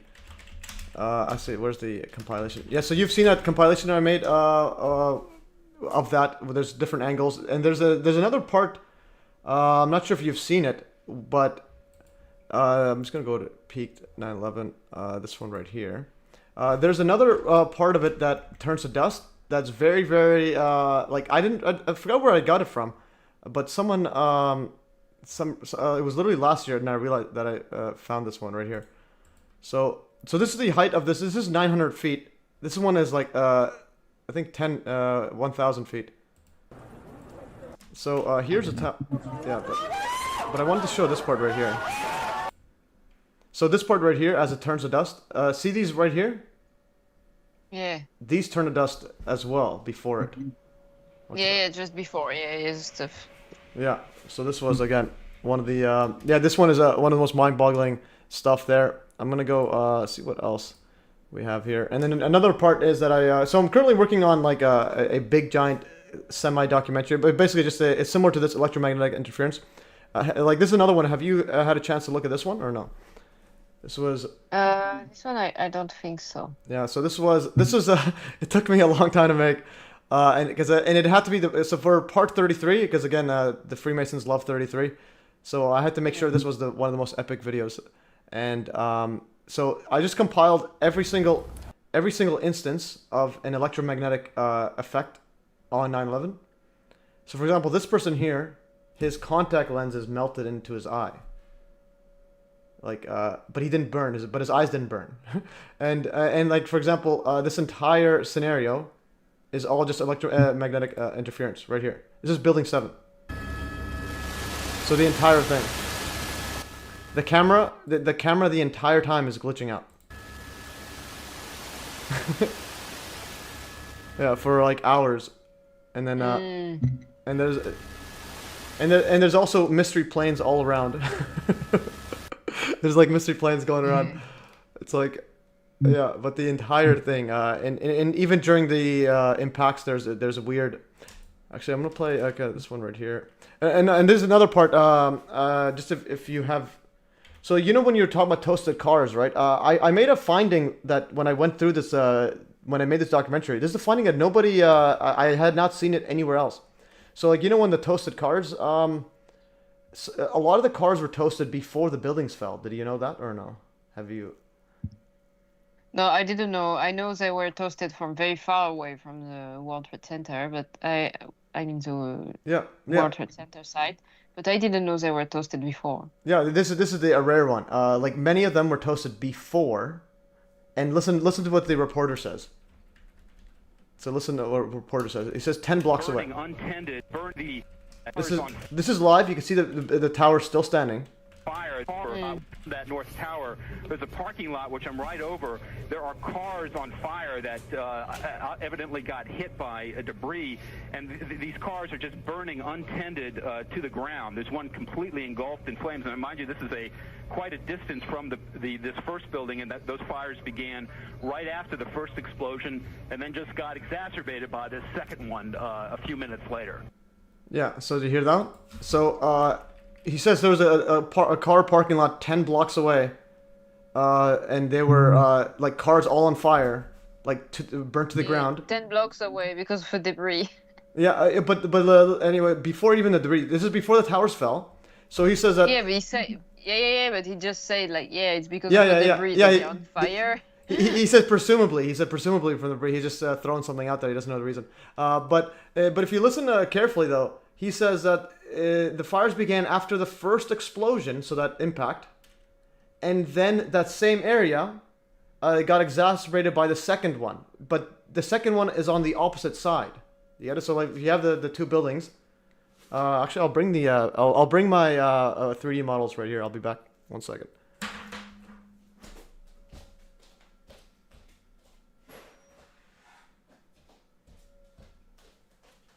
All right, I'm back. Okay.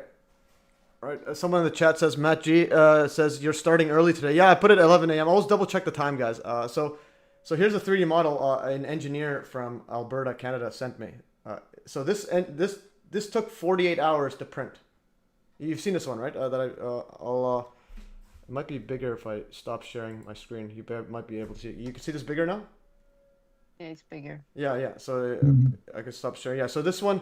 So about that. So the reporter said that. So let's say you have, this is the North Tower. Where's the North Tower? This is building 7. Would be like this. So there's a hit right here. And let's say that it was the debris, okay? And now if it's on fire here, and then he says it got exacerbated by the second one. So it's like this one hits, this launches there, and it's like 10 blocks away somewhere where my finger is. So it's like after both impacts, the same set is turning on fire somehow. So anyways, it makes perfectly sense. But yeah, so this model, again, took 48 hours to print.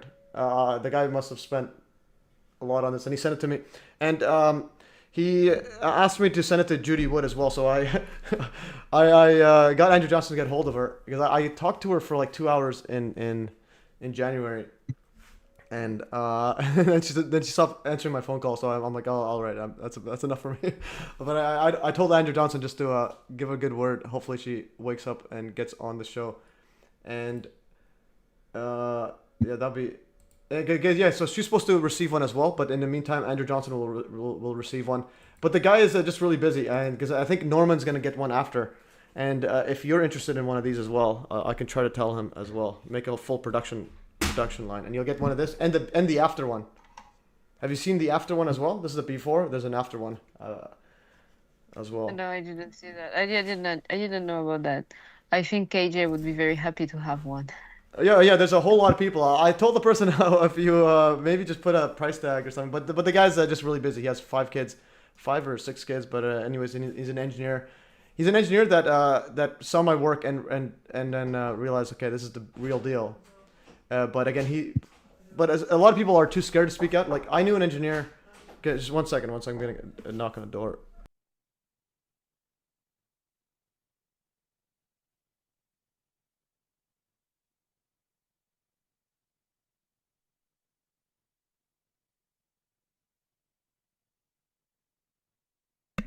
All right, I'm back. Let's see.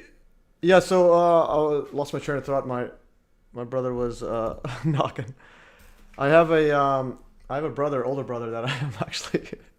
He's actually mentally handicapped. I'm like his caretaker. So, but I also learned a lot from him. All right.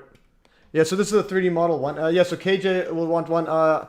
There's a whole bunch of people that want it because the guy is a professional. He's a geoengineer. Yes, yeah. Go back to my train of thought. So like, there's a lot of people that know about 9/11, but they're just too scared to speak out. Like I showed like this info to my friend in engineering like years ago, and he's like, my goodness, but it's like he doesn't want to lose his job, and get on this. Yeah, so it's like it takes a special kind of mental fortitude to not care. And I think you posted a photo on on your Facebook when I was searching for notes for the stream. You had a really good photo on your Facebook. Let me go to it. It was about decisions to make between like in life. Let's see your Facebook right here. I think it was somewhere in your Facebook. I'm not sure if you made the drawing or someone else did. There was one. This one right here. Yes, this one. Yes, that's great. That's after school. It's a very nice channel. Oh, okay.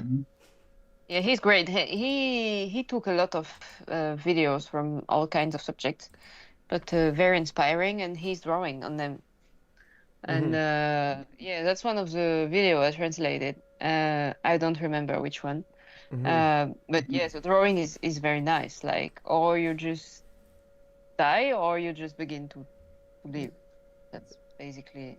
Or you were no, it's not. Or you die, or you begin to live. Or you remain dead, or you begin to live. Yeah. I put it this way. No, definitely. I think the only thing I would change is this rocket should be a UFO. Yeah, but he has no real issues with Elon Musk and all his kind of space conquest. And after all, I mean, why not going on other planets? I'm not against that, but I think we have priorities here on Earth before we are doing anything else on other planets. I mean, we are already busy destroying this one. Let's not destroy the others. Yeah.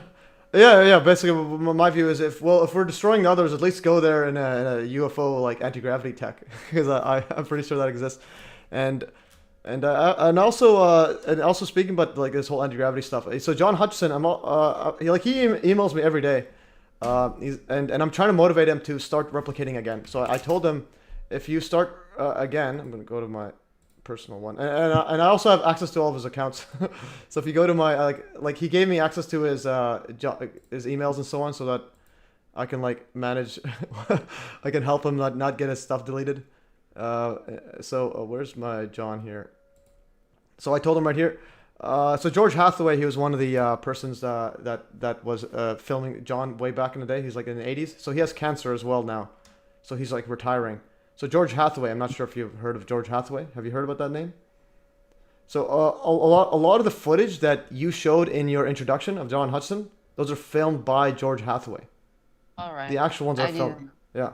So I told him right here, John, if you start replicating the Hutchison effect, I'll be there filming with Mr. EVO. So his dog is named EVO, Exotic Vacuum Object. Because he mentioned right here, John kind of feels like he should replicate what I used to do, the Hutchison effect. He says he owes a number of people, folks. He says he owes it to a lot of people to replicate the Hutchison effect. And I told him, if you're doing, I'm gonna go visit him right away. Because I visited him last year. I'm not sure. Have you had a chance to? Did you hear about that? I visited John Hutchison. No, I didn't know about that. Yeah, so I actually visited and live streamed inside his lab. Oh, so nice. Yeah, so John smokes like tobacco like by itself, like just straight tobacco. He makes it himself. So I smoked with him. First time ever I smoked, and it was with John Hutchison. I'll show you the. Go to my streams. So if we go to we'll go to Hutchison effect. So John Hutchison actually, him and his wife gave me like 3 terabytes of cloud store, 3 terabyte hard drive of all of their of all the footage he has. So I was gradually uploading like never before seen footage of the Hutchison effect. And so I'll show you the I'll just quickly show you when I went to his lab. So there's me and him. So he wears a wig all day. So that's for another story. And then videos. So there's me in John's lab. Okay, where's the John's lab? I'm trying to figure it out. So there's John. If you could send this link. So he has a radio receiver that he can actually listen to like the ISS space station and so on from and he can hear in on other people from far away. So there's John. So you get some closer. Up to you? Okay. He was showing me one of his little free energy devices. Okay, there's John.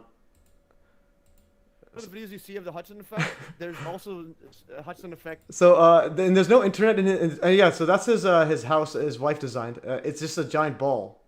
You see this? That's nice. and the roof like literally, it's like you can see the moon from there. So it's actually quite amazing.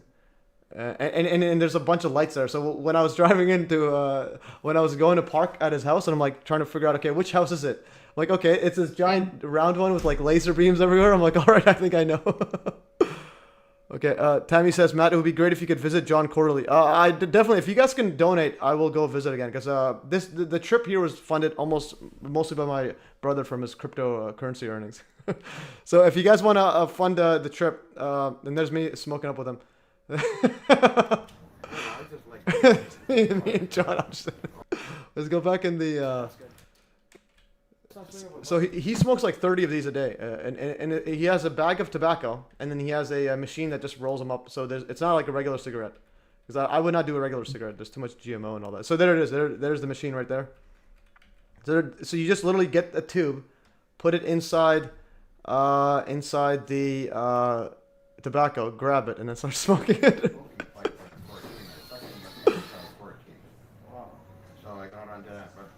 All right.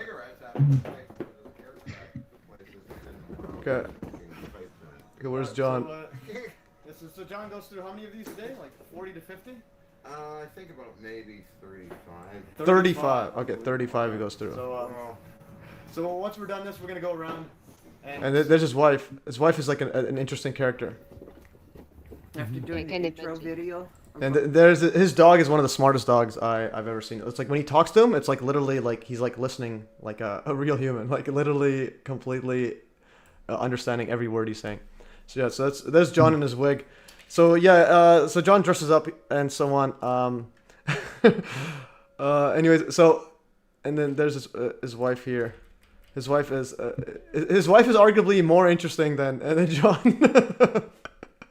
Yeah, I think they are both interesting. I mean, if they are together, I can imagine that she is a little bit similar. Like, well, yeah, but she's a tech whiz. She has like security cameras all over his lab, like the entire thing. And there's I think I showed it earlier. There's like you can go see the big TV screen with like camera with the screens of everywhere where all the cameras are, because she's like semi paranoid. But anyways,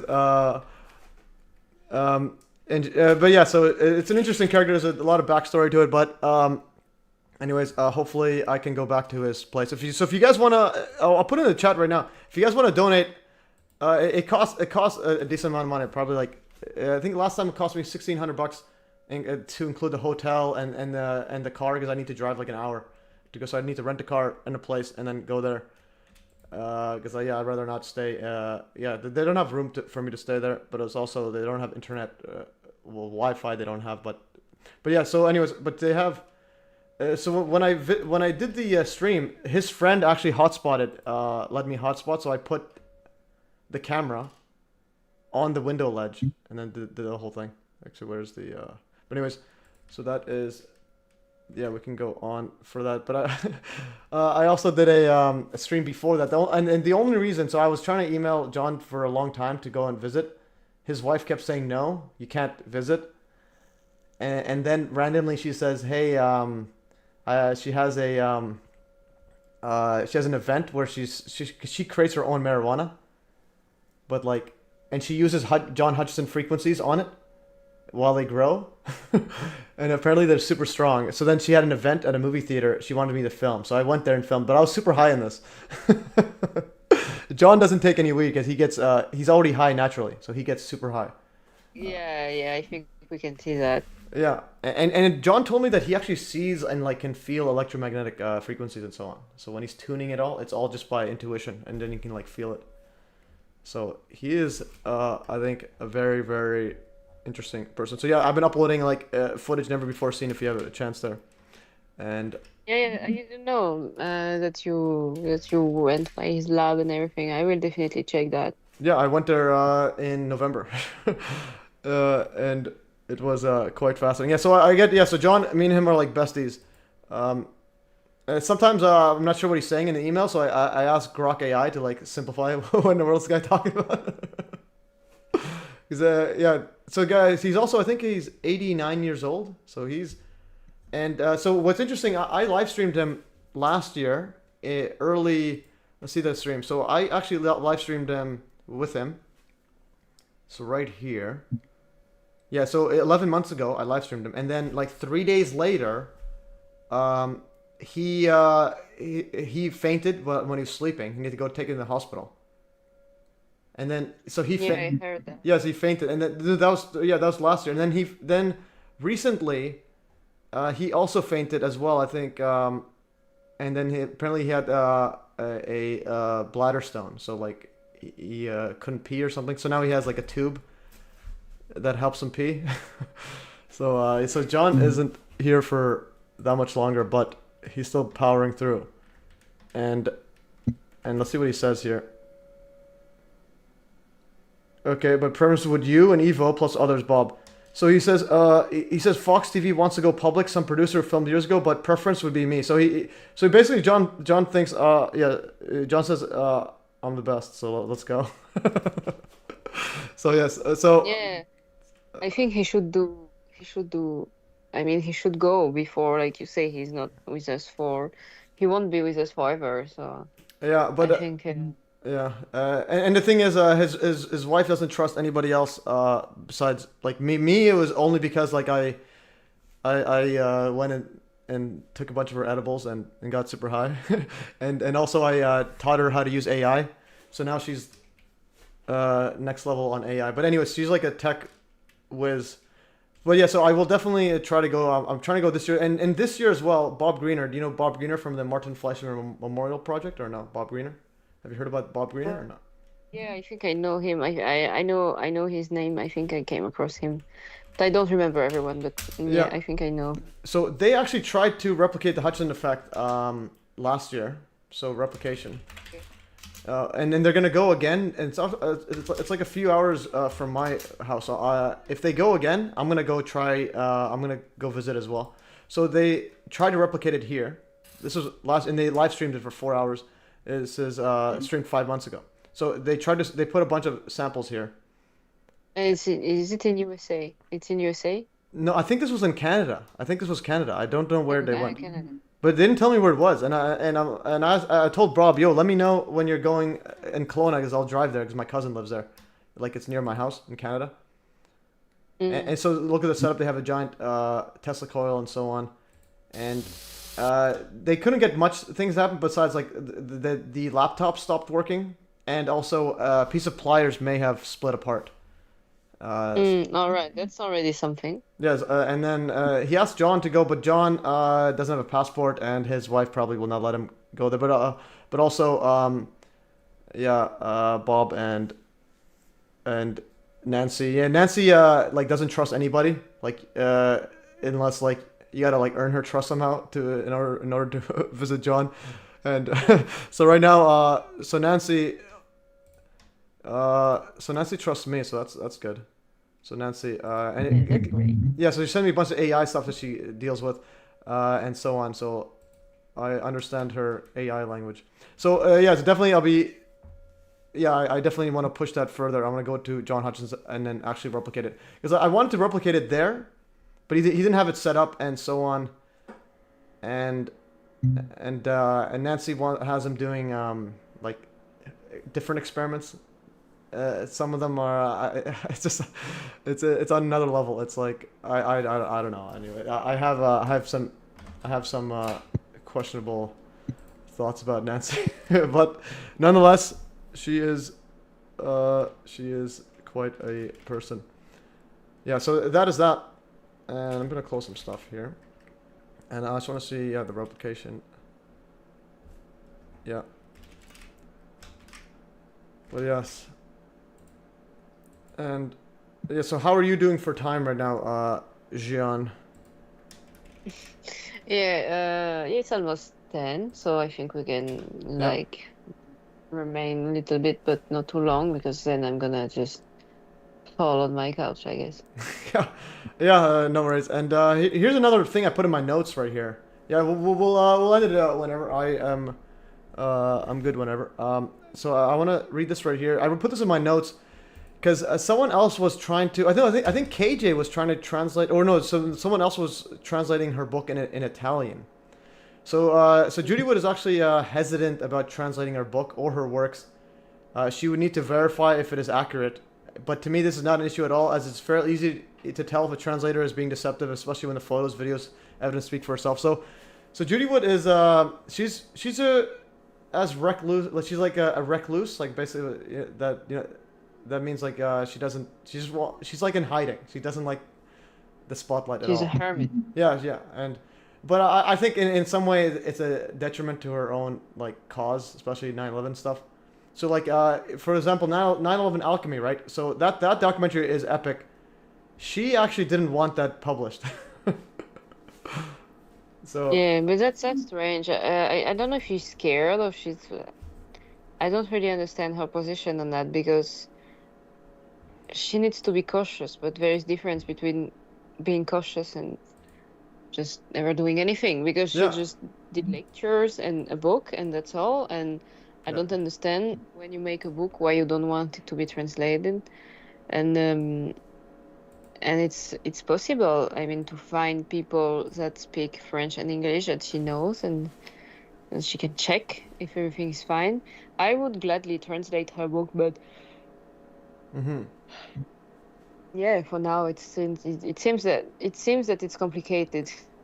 It's overly complicated. I think there's literally no reason why it shouldn't be translated. But and another thing I want to help her with is to publish like the PDF format and an article format of her book, and then each time, let's say that if each time there's a correction or an update, she can then publish a new revised version. And instead of just selling at cost, sell it at a like just a small profit, so you can cover everything. It's basically like turn it as a self-functioning business. But the big one is getting actual like her book online. Like, because right now it's her info, because she doesn't want anyone to put it on, like, to promote any PDF format of her book, even though on PDF you can literally search it. You can literally search through it and see it all. So but why is she? She thinks people will cherry pick or something. Again, I have. Yeah, but I mean they will cherry pick anyway. So yeah, let's see it. Okay, Field Interference says 9/11 Alchemy was very different on the first draft. She didn't like the first draft, but then he revised it. Yeah, but I think he still wouldn't interact with her. Okay, the one that came out is much better than what she was criticizing. Okay, so apparently the person in the comments. So Field Interference, he actually is or was friends with Judy Wood. So he's in the comments. Says that Judy Wood wants version control. It's legitimate concern. Yeah, definitely she has it. But again, when I talked to Chris Hampton for like 5 hours on Zoom before he quit, semi-retired from 9/11. Yeah, so he was saying that she still didn't want, I think, even that version published. I'm not sure, but and one reason is he was thinking that because she was actually in her book. Do you remember the section in her book where they have the cookie cutout of the towers, where it's like the plane cookie cutout, like the cartoon one? So she had a whole section on it, and then she told me she didn't include it because she wants to focus strictly on the towers turning dust, not the plane stuff. But I'm like, and also apparently she was supposed to be working on a book about a sequel about the planes, but then she never got down to it. And Chris Hampton thinks that it might be because of 9/11 Alchemy. So I'm like, what? But again, my view is the more info, put it everywhere, is better than nothing, and that's nothing is not a good thing, right? yeah, you agree with that. And yeah, I think it's a shame, but that's her work and that's her decision. Mm-hmm. Yeah, definitely. Yeah. It is, but that's why I like. For me, I just keep doing what I'm doing, regardless if she gets on the show or not. Because I just do whatever I think is the most important stuff. Like, yeah, her lecture, 2012 lecture, is very, very important. But one thing I think she needs to realize is she doesn't even need to do anything. Like, just show up. Like, imagine her just showing up, hey, just to say hi on a live stream.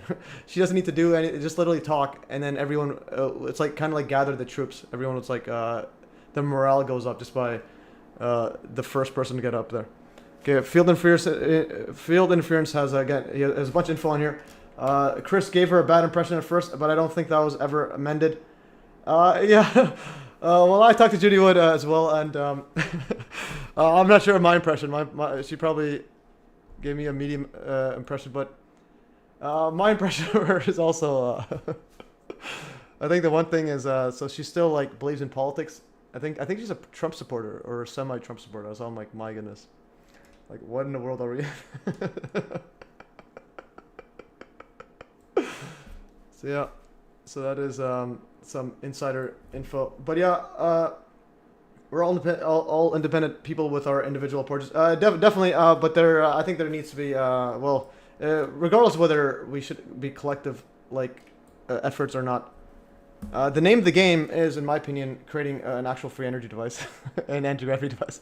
So that's what my goal would be, and also like the Hutchinson effect is very, very, very important.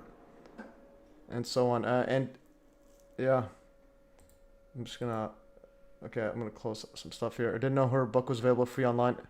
It's a bit too, no, her book is not free online. You could find like knockoffs. Okay, someone messages right here, book free online. So she doesn't like people sharing the PDF. So I stopped sharing the PDF, even though like before I was sharing it because I'm like, it's someone scanned all the PDF, all of her pages of her book, and yeah, but now yeah. Yeah, but yeah, it makes it accessible, makes it searchable. Like I research from online much better than a book. Yeah, I don't know what your preference is. Do you prefer a book or a PDF of something? Yeah, I think both are nice, but it's just not the same. It's not the same use. Yeah. Of course, to research some terms when you are very technical. Books, it's great. PDF are great because of this research fashion that you don't have in the paper. Yeah. So, or you have to highlight everything and to make notes but yeah, it's definitely complicated. It's definitely more complicated. So yeah, I think both are great and both should be made available. Mm-hmm. Yeah, no, yeah, definitely. Both should be made available is the key one. Especially for searching, is like I made a so you know those 9/11 witness testimonies, like the firefighters. Have you ever seen those? There was like 500 witness testimonies, and what I actually did was I put them all in one PDF, and I was trying to get them on the Hive blockchain, but the website's a bit. I think I'm like overloading it. So if I go right here, 499 witnesses, yeah. So there's actually. So this right here, I made a. So I used some software online, like a browser extension, to download all of these. So this is right here. If you go to archive if you go to New York Times, they have an archive of all the witness testimonies right here. A PDF can disappear more difficult for a physical one. Well, it depends. PDF, a book can get lost, can get stolen. But the thing is, PDF, if you've shared multiple areas, but the one I want to do is post everything on the Hive blockchain. So it's like it's decentralized. But anyway, so these are all PDFs of witness testimonies. And this is like 12 pages, one of them.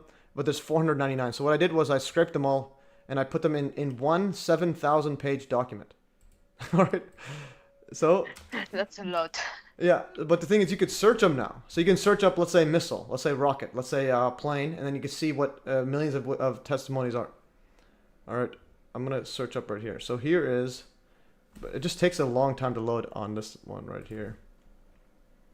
Yeah, so this is literally 7,000 pages. Go back here. Okay, now it's loading. Yeah, but it's going to take forever. But what I tried to do is was put it on the Hive blockchain as one article. So I'm going to go 499 witness testimonies. Peaked MES, see if this finds it. Okay, I'm just going to search up here, 1 second. And then, so if I go testimonies, witness, okay. It's loading. Okay, this one right here. So I was able to get, and I haven't got back to it. So I would use Grok AI to format and then put everything in here. So right now I have like 200 pages on here. This is one article. Can you see what I'm scrolling down to?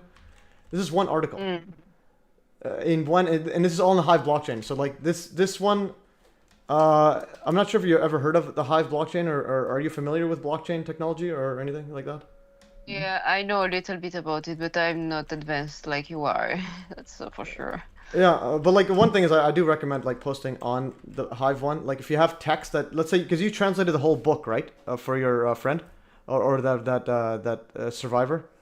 So if you post, if you can put that whole book on the Hive blockchain, like in the like, did you make a PDF or do you have an article? How do you translate? Is it a physical book or what do you have? Is it free for people to see or no? Yeah, I mean, for now it's complicated because we were supposed to publish it, but then the editor blocked it. So for now, yeah, it's annoying because we finished everything and then the editor just decided not to answer to us anymore. So it was supposed to be published in October last year, but then it didn't. And now we are waiting, and there is a whole legal procedure to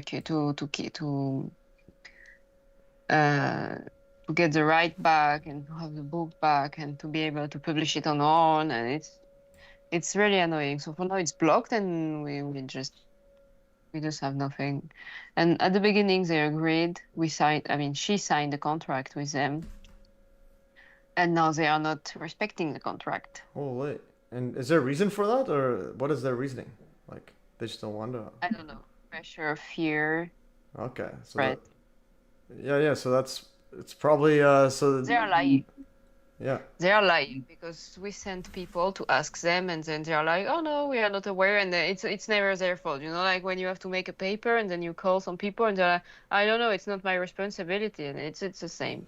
Like they're like, "Oh no, we don't know. We don't know." They never know, or they don't answer. So yeah, they are lying. Yeah, definitely, and that's what happened with Judy Woods when she was trying to publish the book as well. The publisher didn't want to publish a lot of the sections. They want to remove a whole bunch of the photos and so on, and yeah, so they probably definitely were tipped off. So that's that is sad. So it's in limbo. So any updates on it? Are they gonna eventually publish it, or are they asking for anything, or what are they trying to do? No, they don't ask. They are dead. Like that's a year. They don't answer anything, and so we are basically waiting to have the book back because we don't have the right to publish it. So they have the right to. I don't know. I'm like confused. So she wrote the book. There's a contract when you publish a book. There's a contract with the editor. And when I don't know how is it in England or in Canada, sorry, or USA or wherever, but in France, when you sign a contract with an editor, he has full rights on the book. He owns basically the book. Really, unbelievable. And yeah, even if they don't publish in like years, and how long has it been? Oh, that's the point. If they don't publish within the year or the time mentioned in the contract, you can get it back, but then there is a legal procedure and a whole bunch of shitty stuff that you have to respect. Because they can always attack you later if you don't. Yeah, that's just unbelievable. Yeah, I try to like avoid all legal stuff. So like with me with information, I don't like selling anything that if I don't have a free version. So I'll like for example, if I was selling a book, I would have the complete version free on the Hive blockchain, and then you can also buy the book to help me. They get a physical, but again, dealing with publishers, it's just absolutely brutal. This legal stuff is just like I just absolutely despise it. It's just because again, legal stuff, and also speaking with because with my cryptocurrency stuff, I'm getting audited by the government. It's just so annoying. So they want to check out every transaction I did for no reason, because anyways, long story, these people are just they want to know everything you did. Yeah, but I'm like, it's so much stuff. I'm like they want to know basically with crypto, the governments aren't used to it, so like everything is a monetary transaction. For example, these people upvoting, like this one is a $6 upvote. So according to Canadian law, you gotta like report all your upvotes. I'm like, what? So basically, they will be bored before they finish, I think.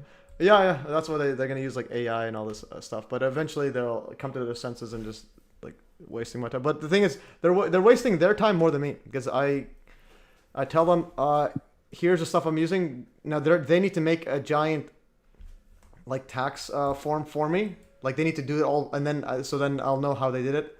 But they're probably gonna spend like hundreds of thousands of dollars of like legal work, manpower. Just to tell me, all right, by the way, you don't owe anything because I don't owe anything.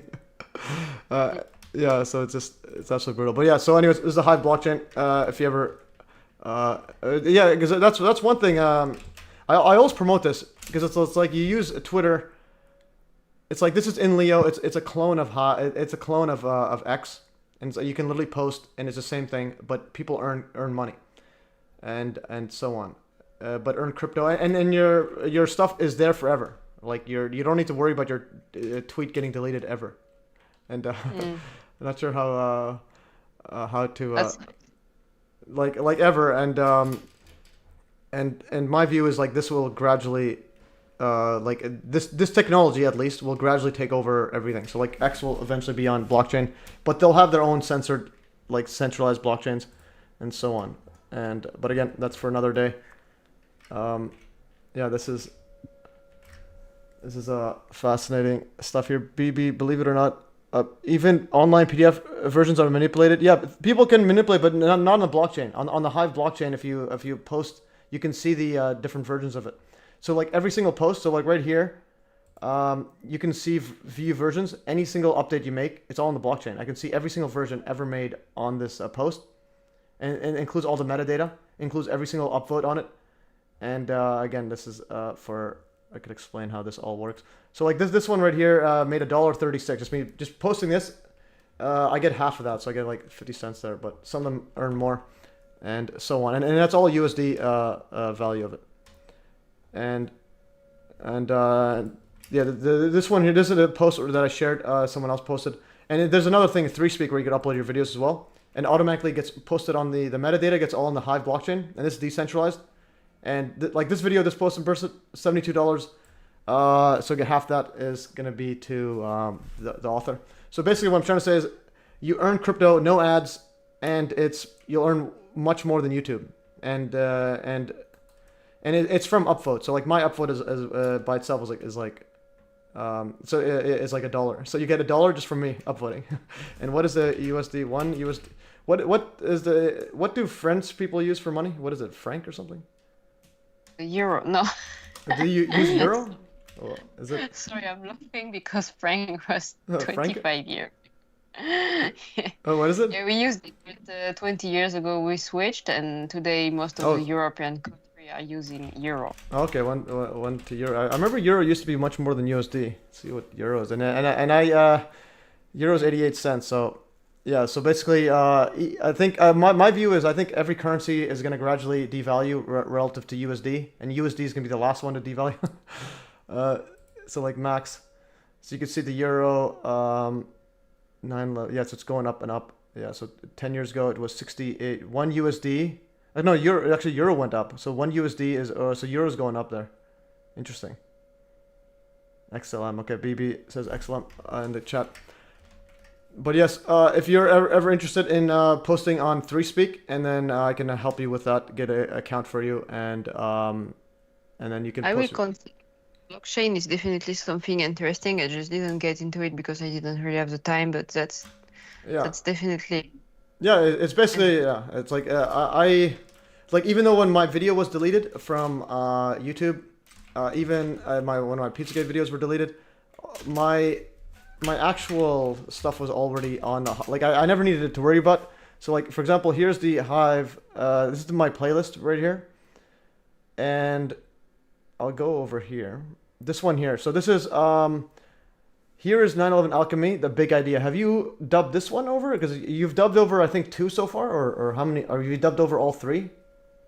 1, and I'm currently dubbing the second. Okay. And I don't remember a big idea. Yeah, I will make a big idea. It will be the last one.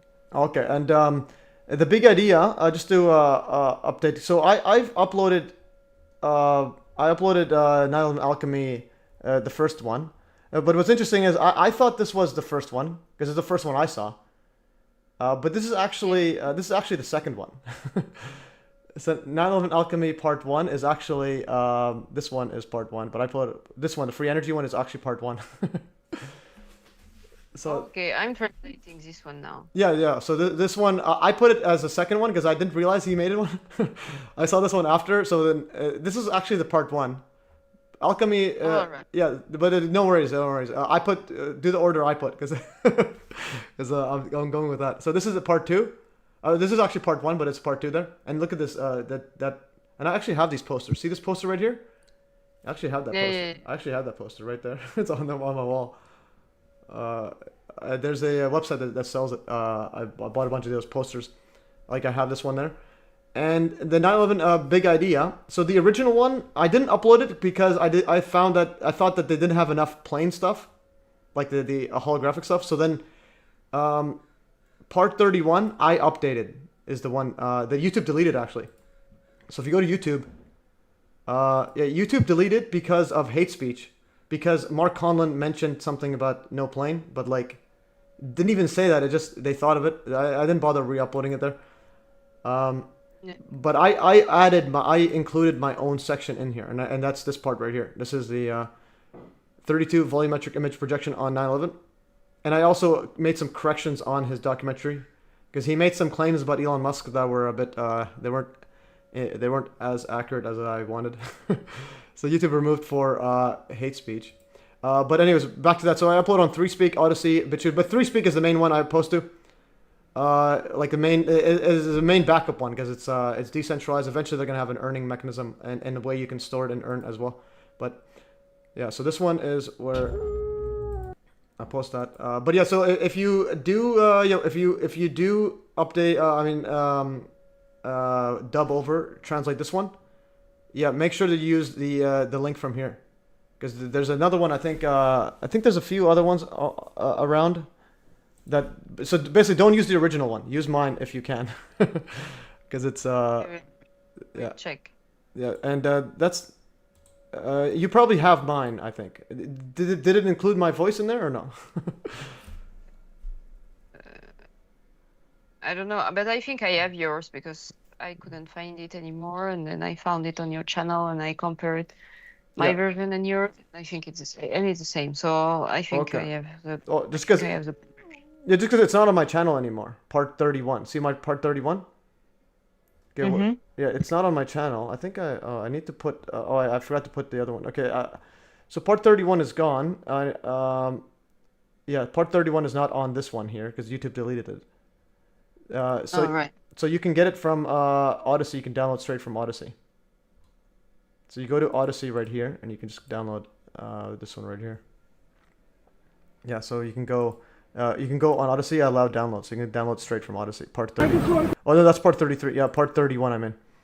So part 31, and this one I included a full section on this one right here. You've seen this part here where there's a UFO flying next to it? Yeah. I'm still like going back and forth. Is this just a random bird in the way? But no, it's moving too fast. It seems too far. It's definitely something in the back there. Yeah. So if it includes this one, that's the one. That's the correct one. So this one right here, if I go to, I'm going to play this right here. Yeah, so you can go here and click download and you'll have it. And then I think I put a correction right here. And I put a bunch of timestamps correction. Yeah, this one right here, this one, MES correction, Starlink was an internet provider company, then a site linking to celebrities before Elon Musk took it over. So this one right here. So see, you know Starlink, right? The website. Change the name. MES. So he said that Elon Musk just changed the name of Starlink website, but Starlink used to be an internet provider for a local one. Then it became a stars. Then it used to be like listing stars.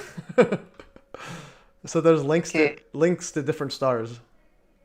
And it was a database of links. Yeah, so it's a database of stars. There's P Diddy, Jay Leno. Yeah, and then Elon Musk took it over, Starlink. So, yeah. So anyways, I added that correction. I think is there any other correction I added? what happened in 9/11 was spooky, dark tech. Yeah. Yeah, this is yeah, that's great stuff there. And let's see what else. Yeah, I'm gonna just close some stuff there.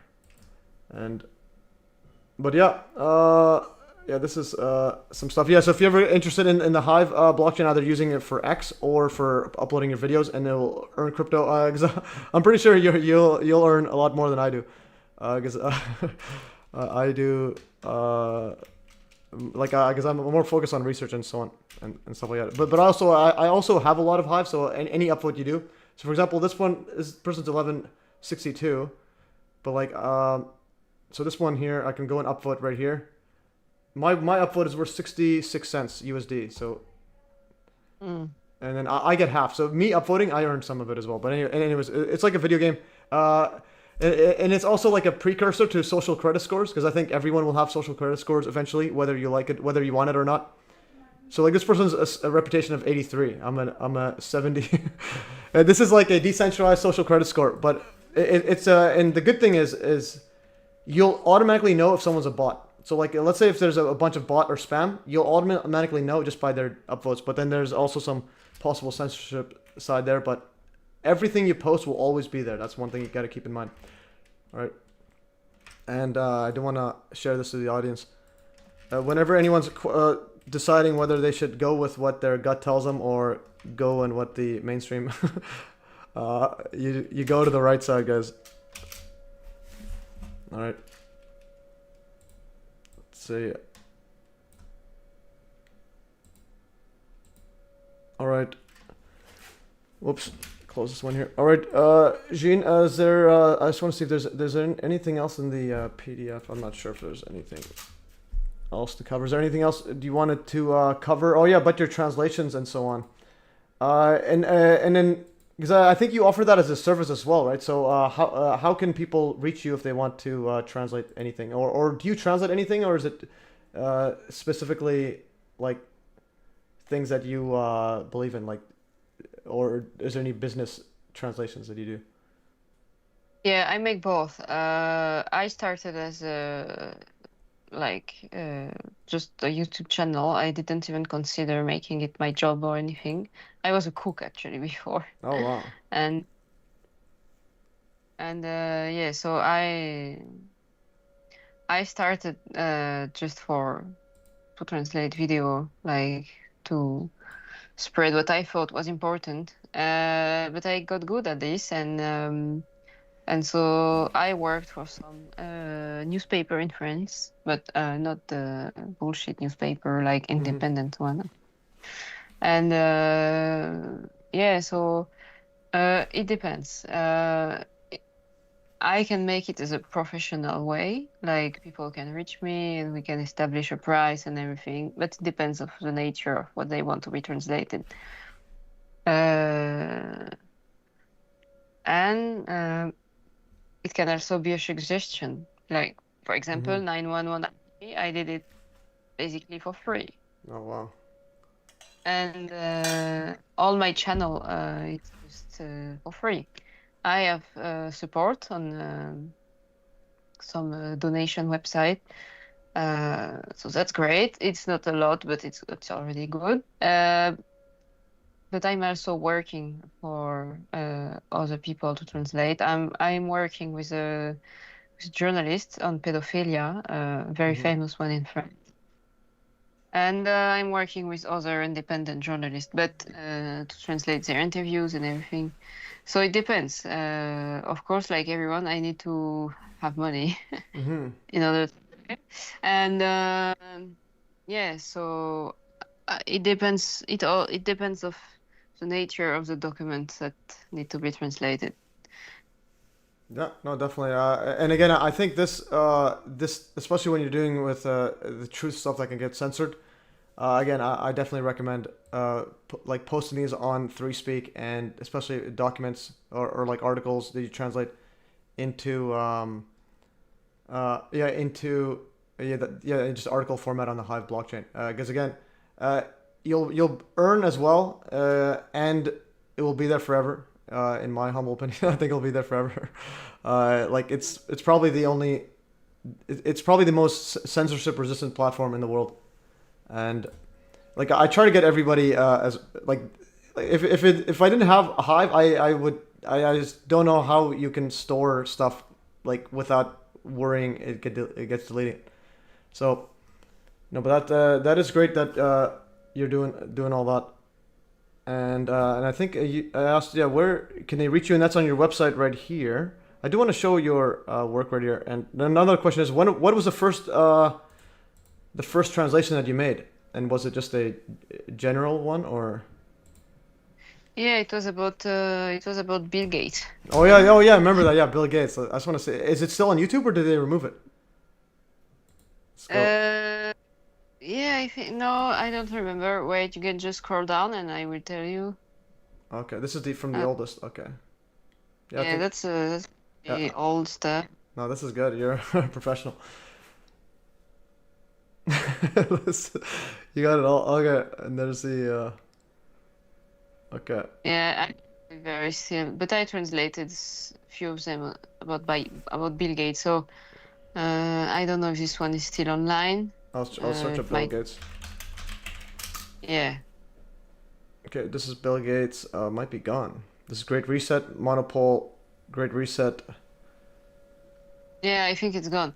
It might be on Odyssey. Okay. Have you? Yeah. And Odyssey. That's another. Odyssey is good as well, but they're also. It's like a centralized blockchain, so they can censor. They deleted all of Norman's videos because of one of them for copyright, and then they just removed everything. So I'm gonna go to. Yeah. And, I think I have the link to Odyssey. I put all the link everything. Yeah. So I'm like I could have sworn I had Odyssey. No, I didn't put your Odyssey because it wasn't in your thing. I didn't realize you had an Odyssey. Okay, there's no Odyssey link there. I'm gonna go over to Odyssey and then search it up. Jeanne. Okay, am I pronouncing it right or am I feel French when I say your name. Name. Yeah, Jeanne Traduction. Okay, this is Mark Pastio. Yeah, so he knows about 9/11. Dude, that's good stuff. Okay, this is yeah. Okay. And this is Bill Gates. Stuff about it. Yeah. So yeah, Odyssey was good. There was earning. You can earn crypto before. Then they got sued by the SEC. So so my value on it just went down. Okay. Bill Gates report. But now it's Odyssey is just yeah, just upload. Better than nothing, but it's not so nice. Yeah, that's what I mean. Again, 3Speak, I think you'll be one of the bigger ones. There's a lot of people on like Hive making thousands of dollars a month. Like I earn more on Hive than I do on YouTube, even though I like only have 1,000 followers. So like YouTube, I have 50,000 subscribers, yet I make more on Hive, and I have 1,600.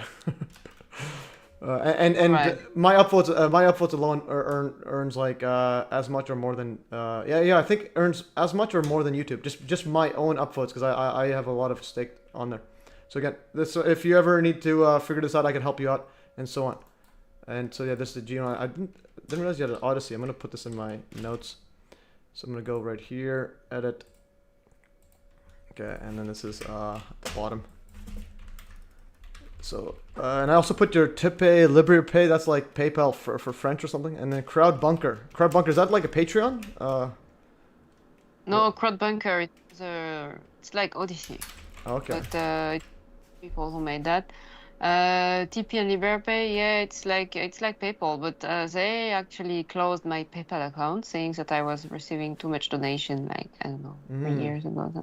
Okay, yeah, I think, yeah. And everything, so I couldn't get anything through PayPal anymore. Yeah, that's just brutal. I think they do that. They did that to my cousin as well. Eyes is watching. So I have a cousin. Eyes is watching. He's pretty big on BitChute. So I'm not sure if you ever seen his work. So Eyes is watching right here. So this is Eyes is watching. So I got him on the Hive blockchain. So I got him on it as well. So I got him on 3Speak, and okay, well, he put the wrong link. He put the wrong link on his own channel. My goodness, it's like nobody double checks the links there. Eyes is watching 3Speak. Eyes is watching. Anyways, just to give you an idea, so I got him on there because I always emphasize it a lot. And some of his posts, yeah, so his last post $11. So he posts anything he posts on BitChute and Odyssey and so on. He posts also on this, and you can see. And the thing is, you can see everyone's wallet. So you can see he's earned $600 just by posting, and he hasn't even posted that much. Another thing is, when you earn it, you could put it as you could save it up, and then you can earn 15% on your stablecoin in HBD. This is USD, and earning 15%. So again, there's again, it's probably in my opinion the like best kept secret in all of crypto, or all of online like content money making. Money making, censorship resistant. Nobody knows about this, yet it's so obvious here. So again, and he's also PayPal. I think PayPal banned his account, and YouTube deletes his account like every other week, and TikTok as well. And so so again, that's the name of the game. So if you are interested, let me know, and I will. I'll pretty much do a lot of the heavy lifting for you until you can figure out how to do stuff on your own. I'm trying to get Norman on the show. Norman was supposed to have a meeting like months ago to help him post all the stuff on 3Speak. But yes, all right. Is there any other channels that you have that I can post, or is just this one here?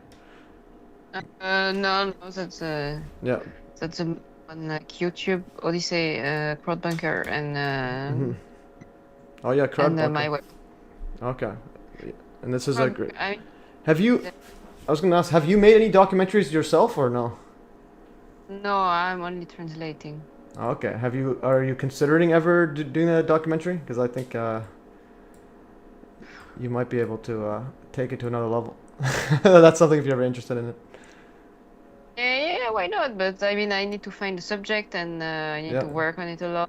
Yeah, that's the thing. And I don't know, it's a whole job. Yeah, people are asking for the link. I'm gonna send you a link to your Odyssey on there. Okay, and so this guy here, Rainer Fielmich, is that how you pronounce his name? Rainer Fielmich, yeah. Yeah. So did you hear the story about how he was arrested or was like going to jury, and but apparently it was like 3 days after he had Andrew Johnson on the show talking about 9/11. Yeah, it was very soon after that. But he's in jail for 1 year, and he has been sentenced to 3.5 or 3 and 9 months. 3 years and 9 months. Like 2 weeks ago, he has finally been been sentenced. Yeah. What was the verdict? Do you know the actual verdict? It's all bullshit because it's about money. Because he had an organization to make truth about COVID, as you know, like Corona Committee, and they had a lot of money, and they didn't want the government to seize it, which they are often doing. Yeah. And but they disagree about how to invest it and everything, buying gold, buying this, buying that, and at the end he put the money on his property. And the woman he was working with, she accused him of robbery and blah blah blah, and but she went all public about that, like he's a bad man and he stole all the money and everything. Yeah, that I don't believe this version. I mean, he's not perfect, obviously, but he has been very badly treated in prison. He couldn't join his lawyer, and he couldn't. It was terrible. So. Oh wow. Yeah, he spent more than a year in jail, and he was not arrested. He was kidnapped because he lost his passport. I think his passport has been stolen more than lost. So he was living in Mexico back then, and he was going to the embassy to get it back, and then he was kidnapped there. And the worst thing is that Germany and Mexico doesn't have the extradition agreement, so they were not allowed to do this, but they did it anyway. Holy, this is unbelievable. Yeah, I didn't realize it was relating to money, and someone that was like apparently was inside, like so one of his own like former colleagues was like accusing him of all this stuff. I didn't realize this. But that's we all know that's not the real reason. No, definitely it's not a real reason. But the thing is, like, do you think that person was, like, installed there? That person that's claiming all this?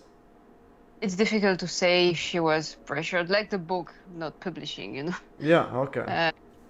If she was threatened or if she was there since the beginning to just make everything fail. I don't know. Yeah, because that is I do want to get him on the show, talk about this. But I think the timing with him getting on Andrew Johnson on the show. So I'm gonna go summarize. And I'm gonna ask him Grok AI because I didn't realize it was I never looked at it too closely. I just assumed, okay, it's probably some they're just trying to silence him because that's definitely what they're doing from COVID and stuff like that. I didn't know the details. Summarize in bullet points the Reiner Fulmick case. How do you spell his name? Fulmick case. Okay, let's see what Grok says, and then we'll ask it to simplify it.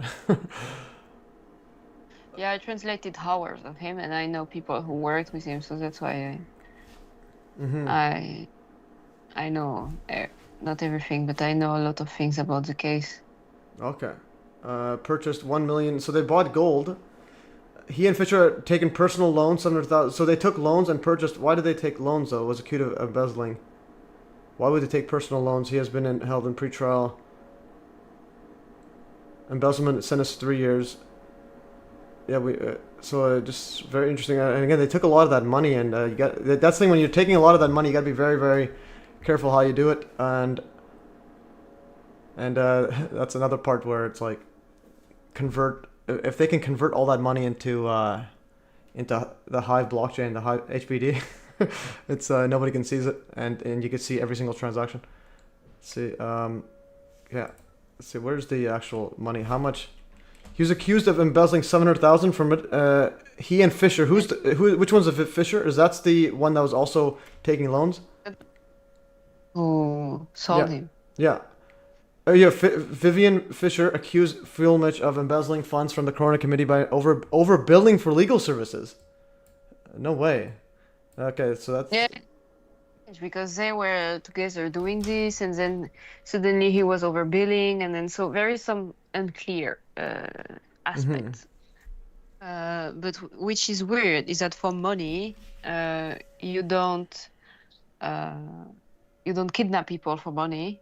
I mean, it's not billions; it's 700.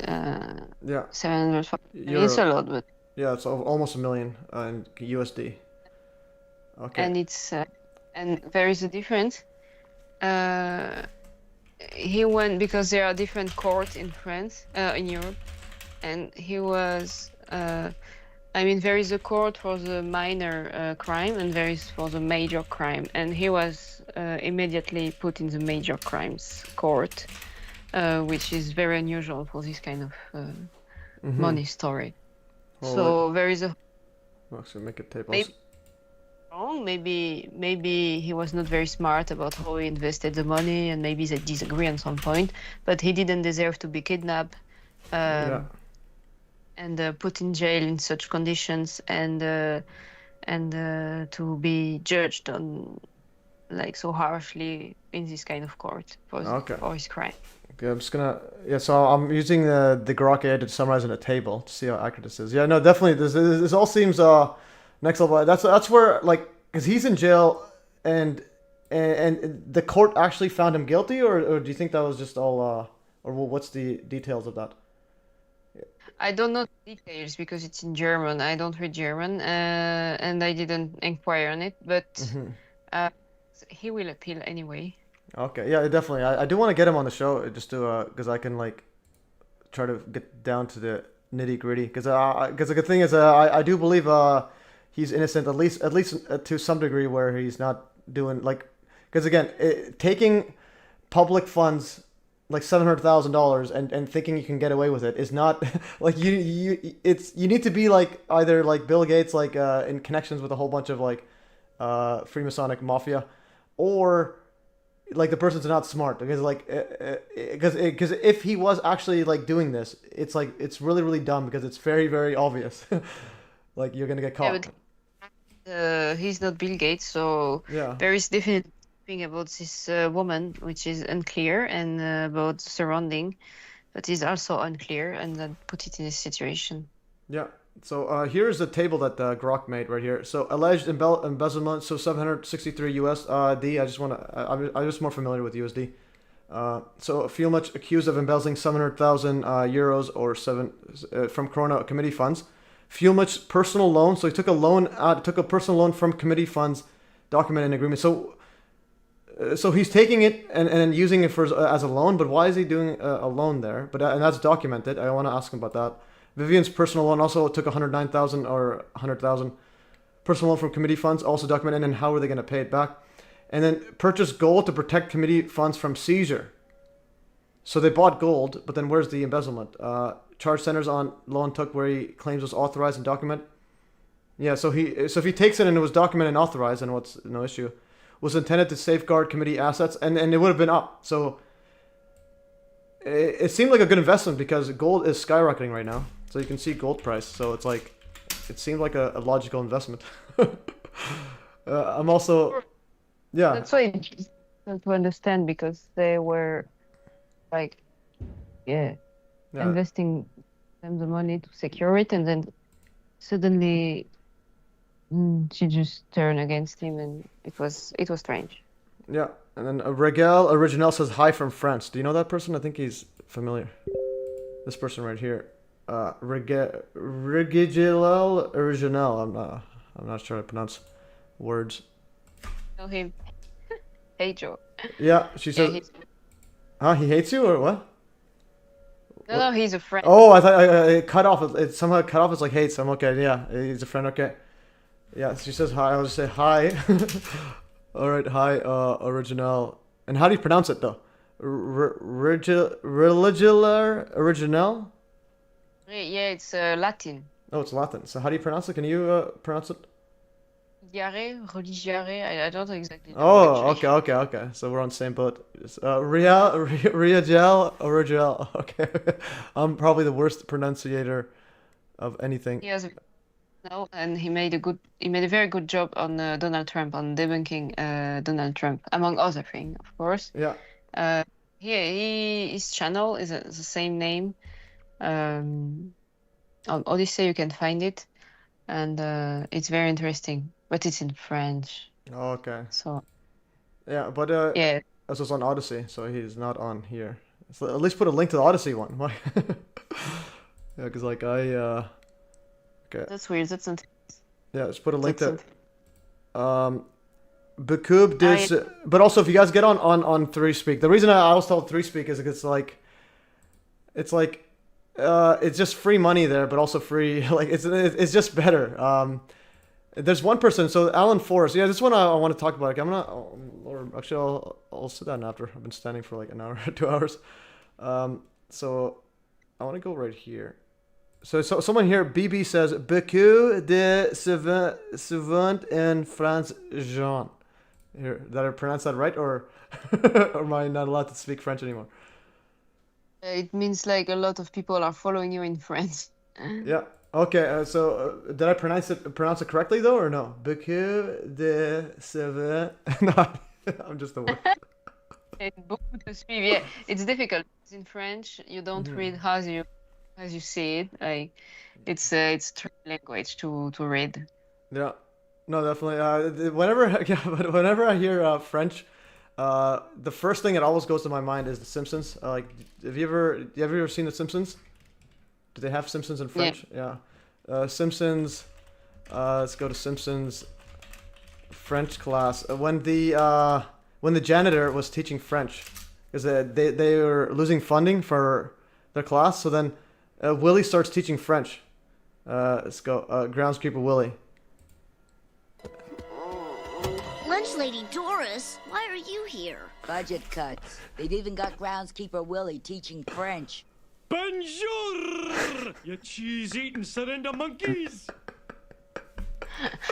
Alright, anyways, every time I see that, that's another part is the laughing in French part. Do you laugh in how do you laugh in French? Is that like ho ho ho? Is that real, or is that just a meme? Yeah, we all laugh differently, of course. Oh really? Okay, sorry. No, this is just a joke.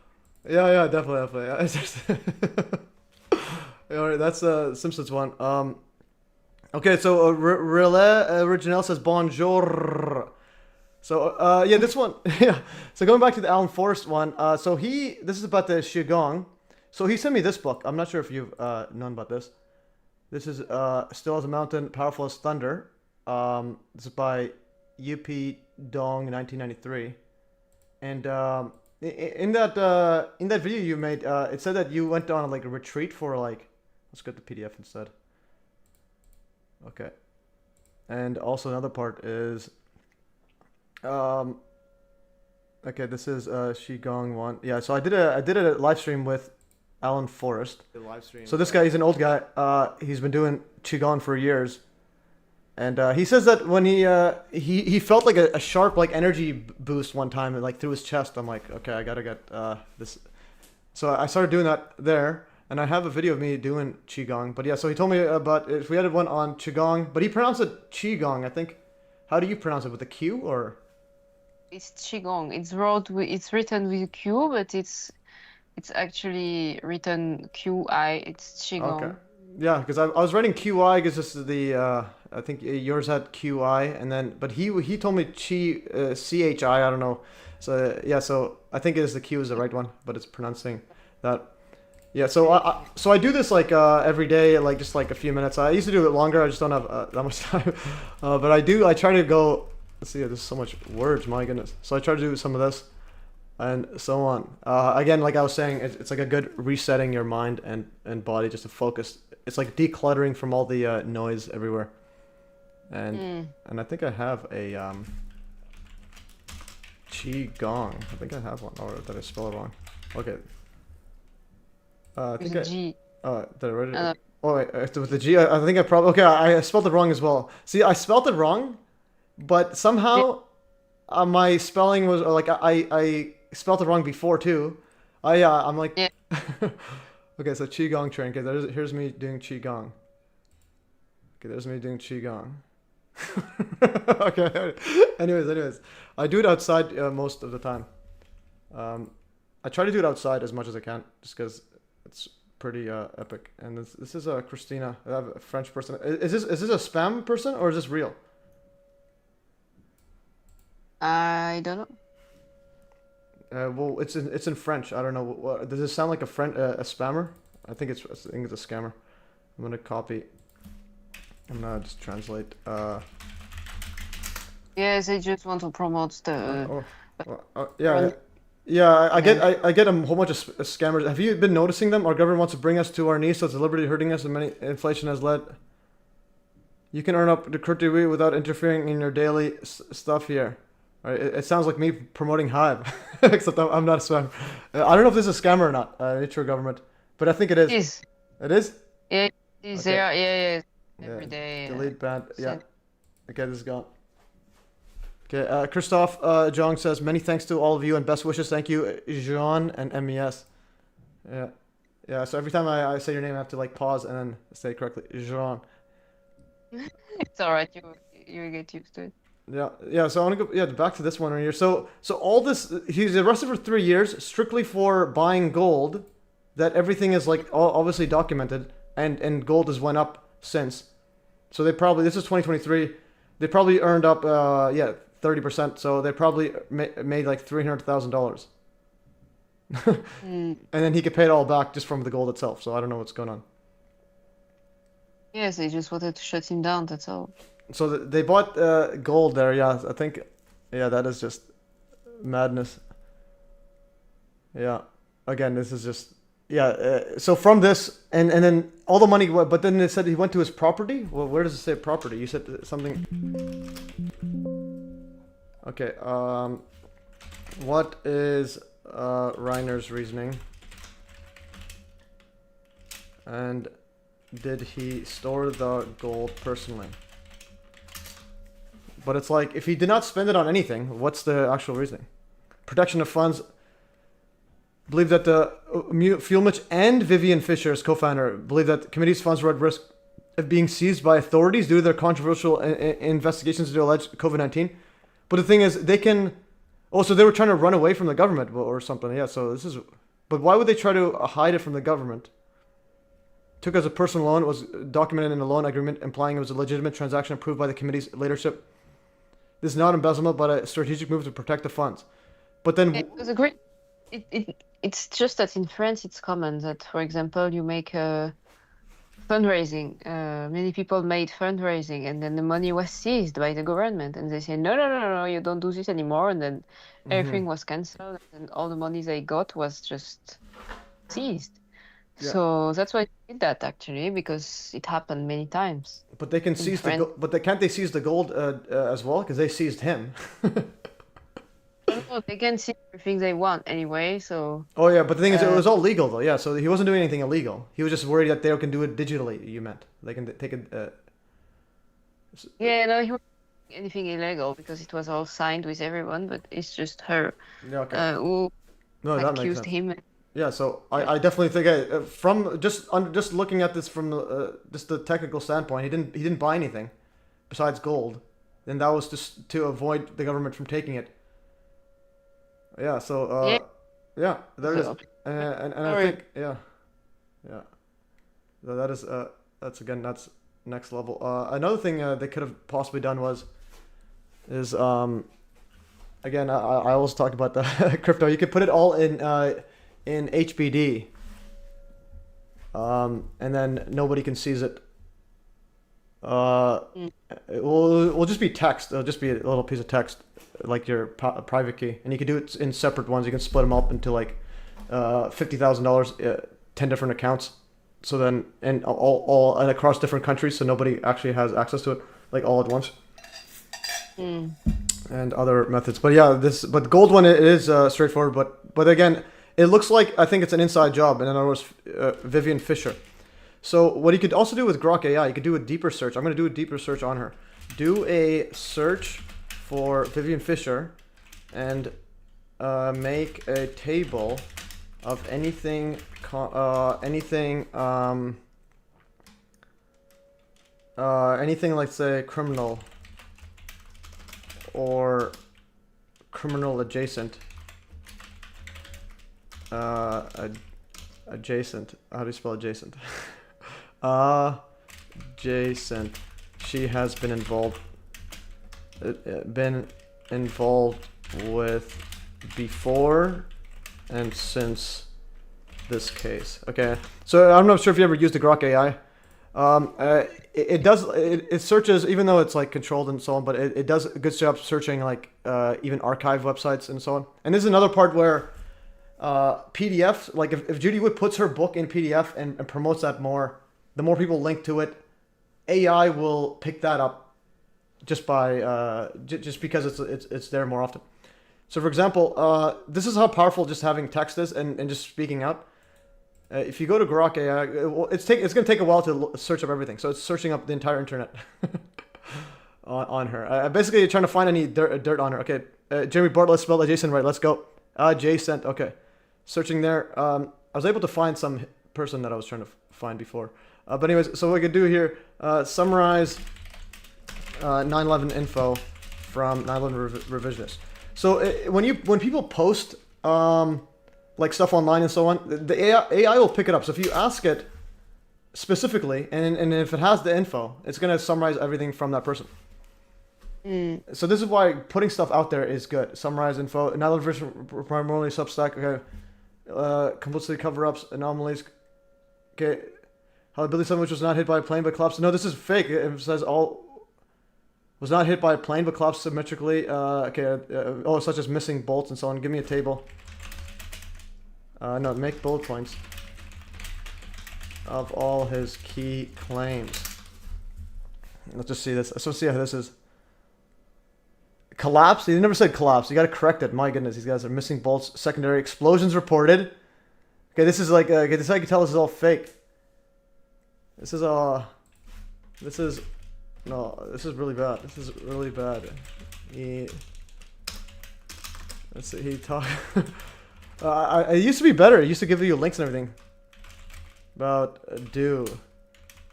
Give me links to tweets.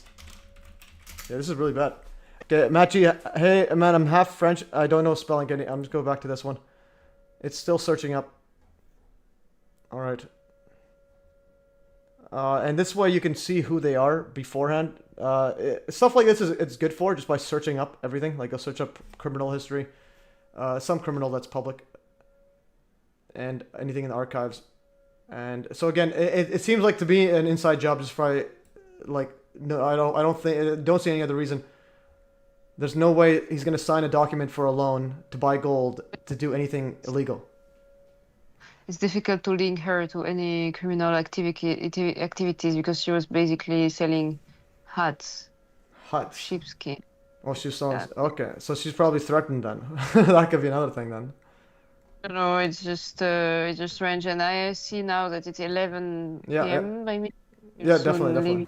No, yeah, definitely, yeah. Because like the thing is, I can go. Yeah, it's almost my 3-hour limit. I put a 3-hour limit on my thing. But yes, and here's some links there. Oklahoma City bombing due references Rumsfeld, secret weapons. Okay, anyways, the more info you put on there, the more we'll counter. And I'll let you know if I find any info on Vivian Fisher. But yeah, this whole thing is just. I definitely think it's a complete. Yeah, I don't see any reason why he would take gold for no reason. Okay, anyways, that's epic stuff. I'm gonna close this.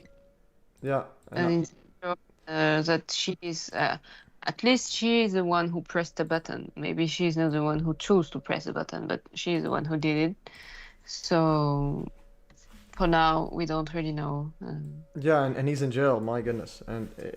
Like, can he get out, or can he speak away from jail, or can he, like, for example, join a live stream or anything, or is that not even allowed to contact his lawyer for a while, and his wife and everything?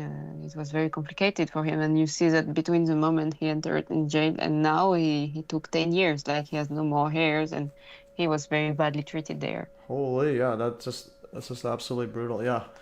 I think that's the main reason they do that, just to, like, serve as an example, so never do that again. Yeah. No, that's absolutely brutal.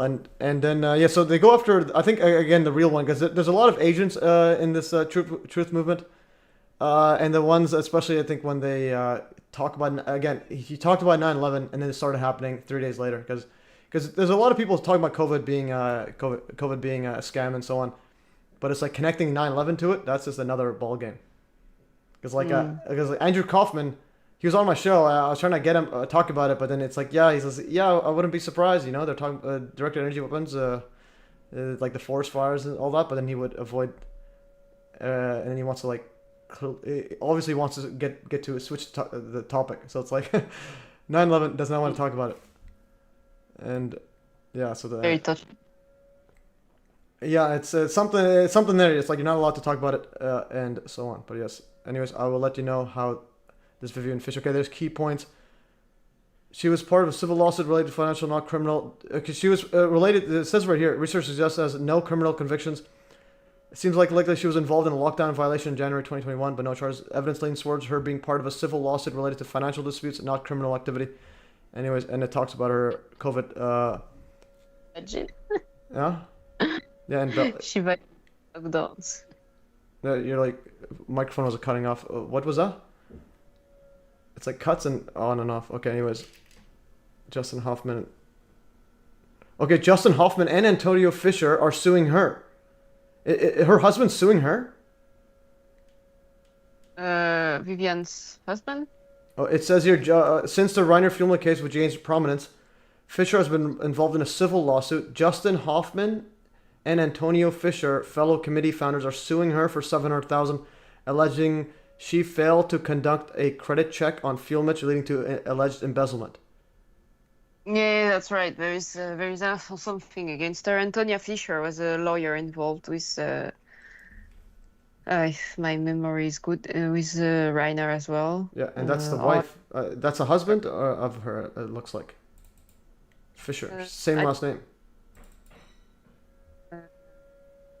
No, it's not. It's another person. What? Holy. So it's a different person, Antonia Fisher and Vivian. They just happen to have the same name, I think. But yeah, she's not related to her.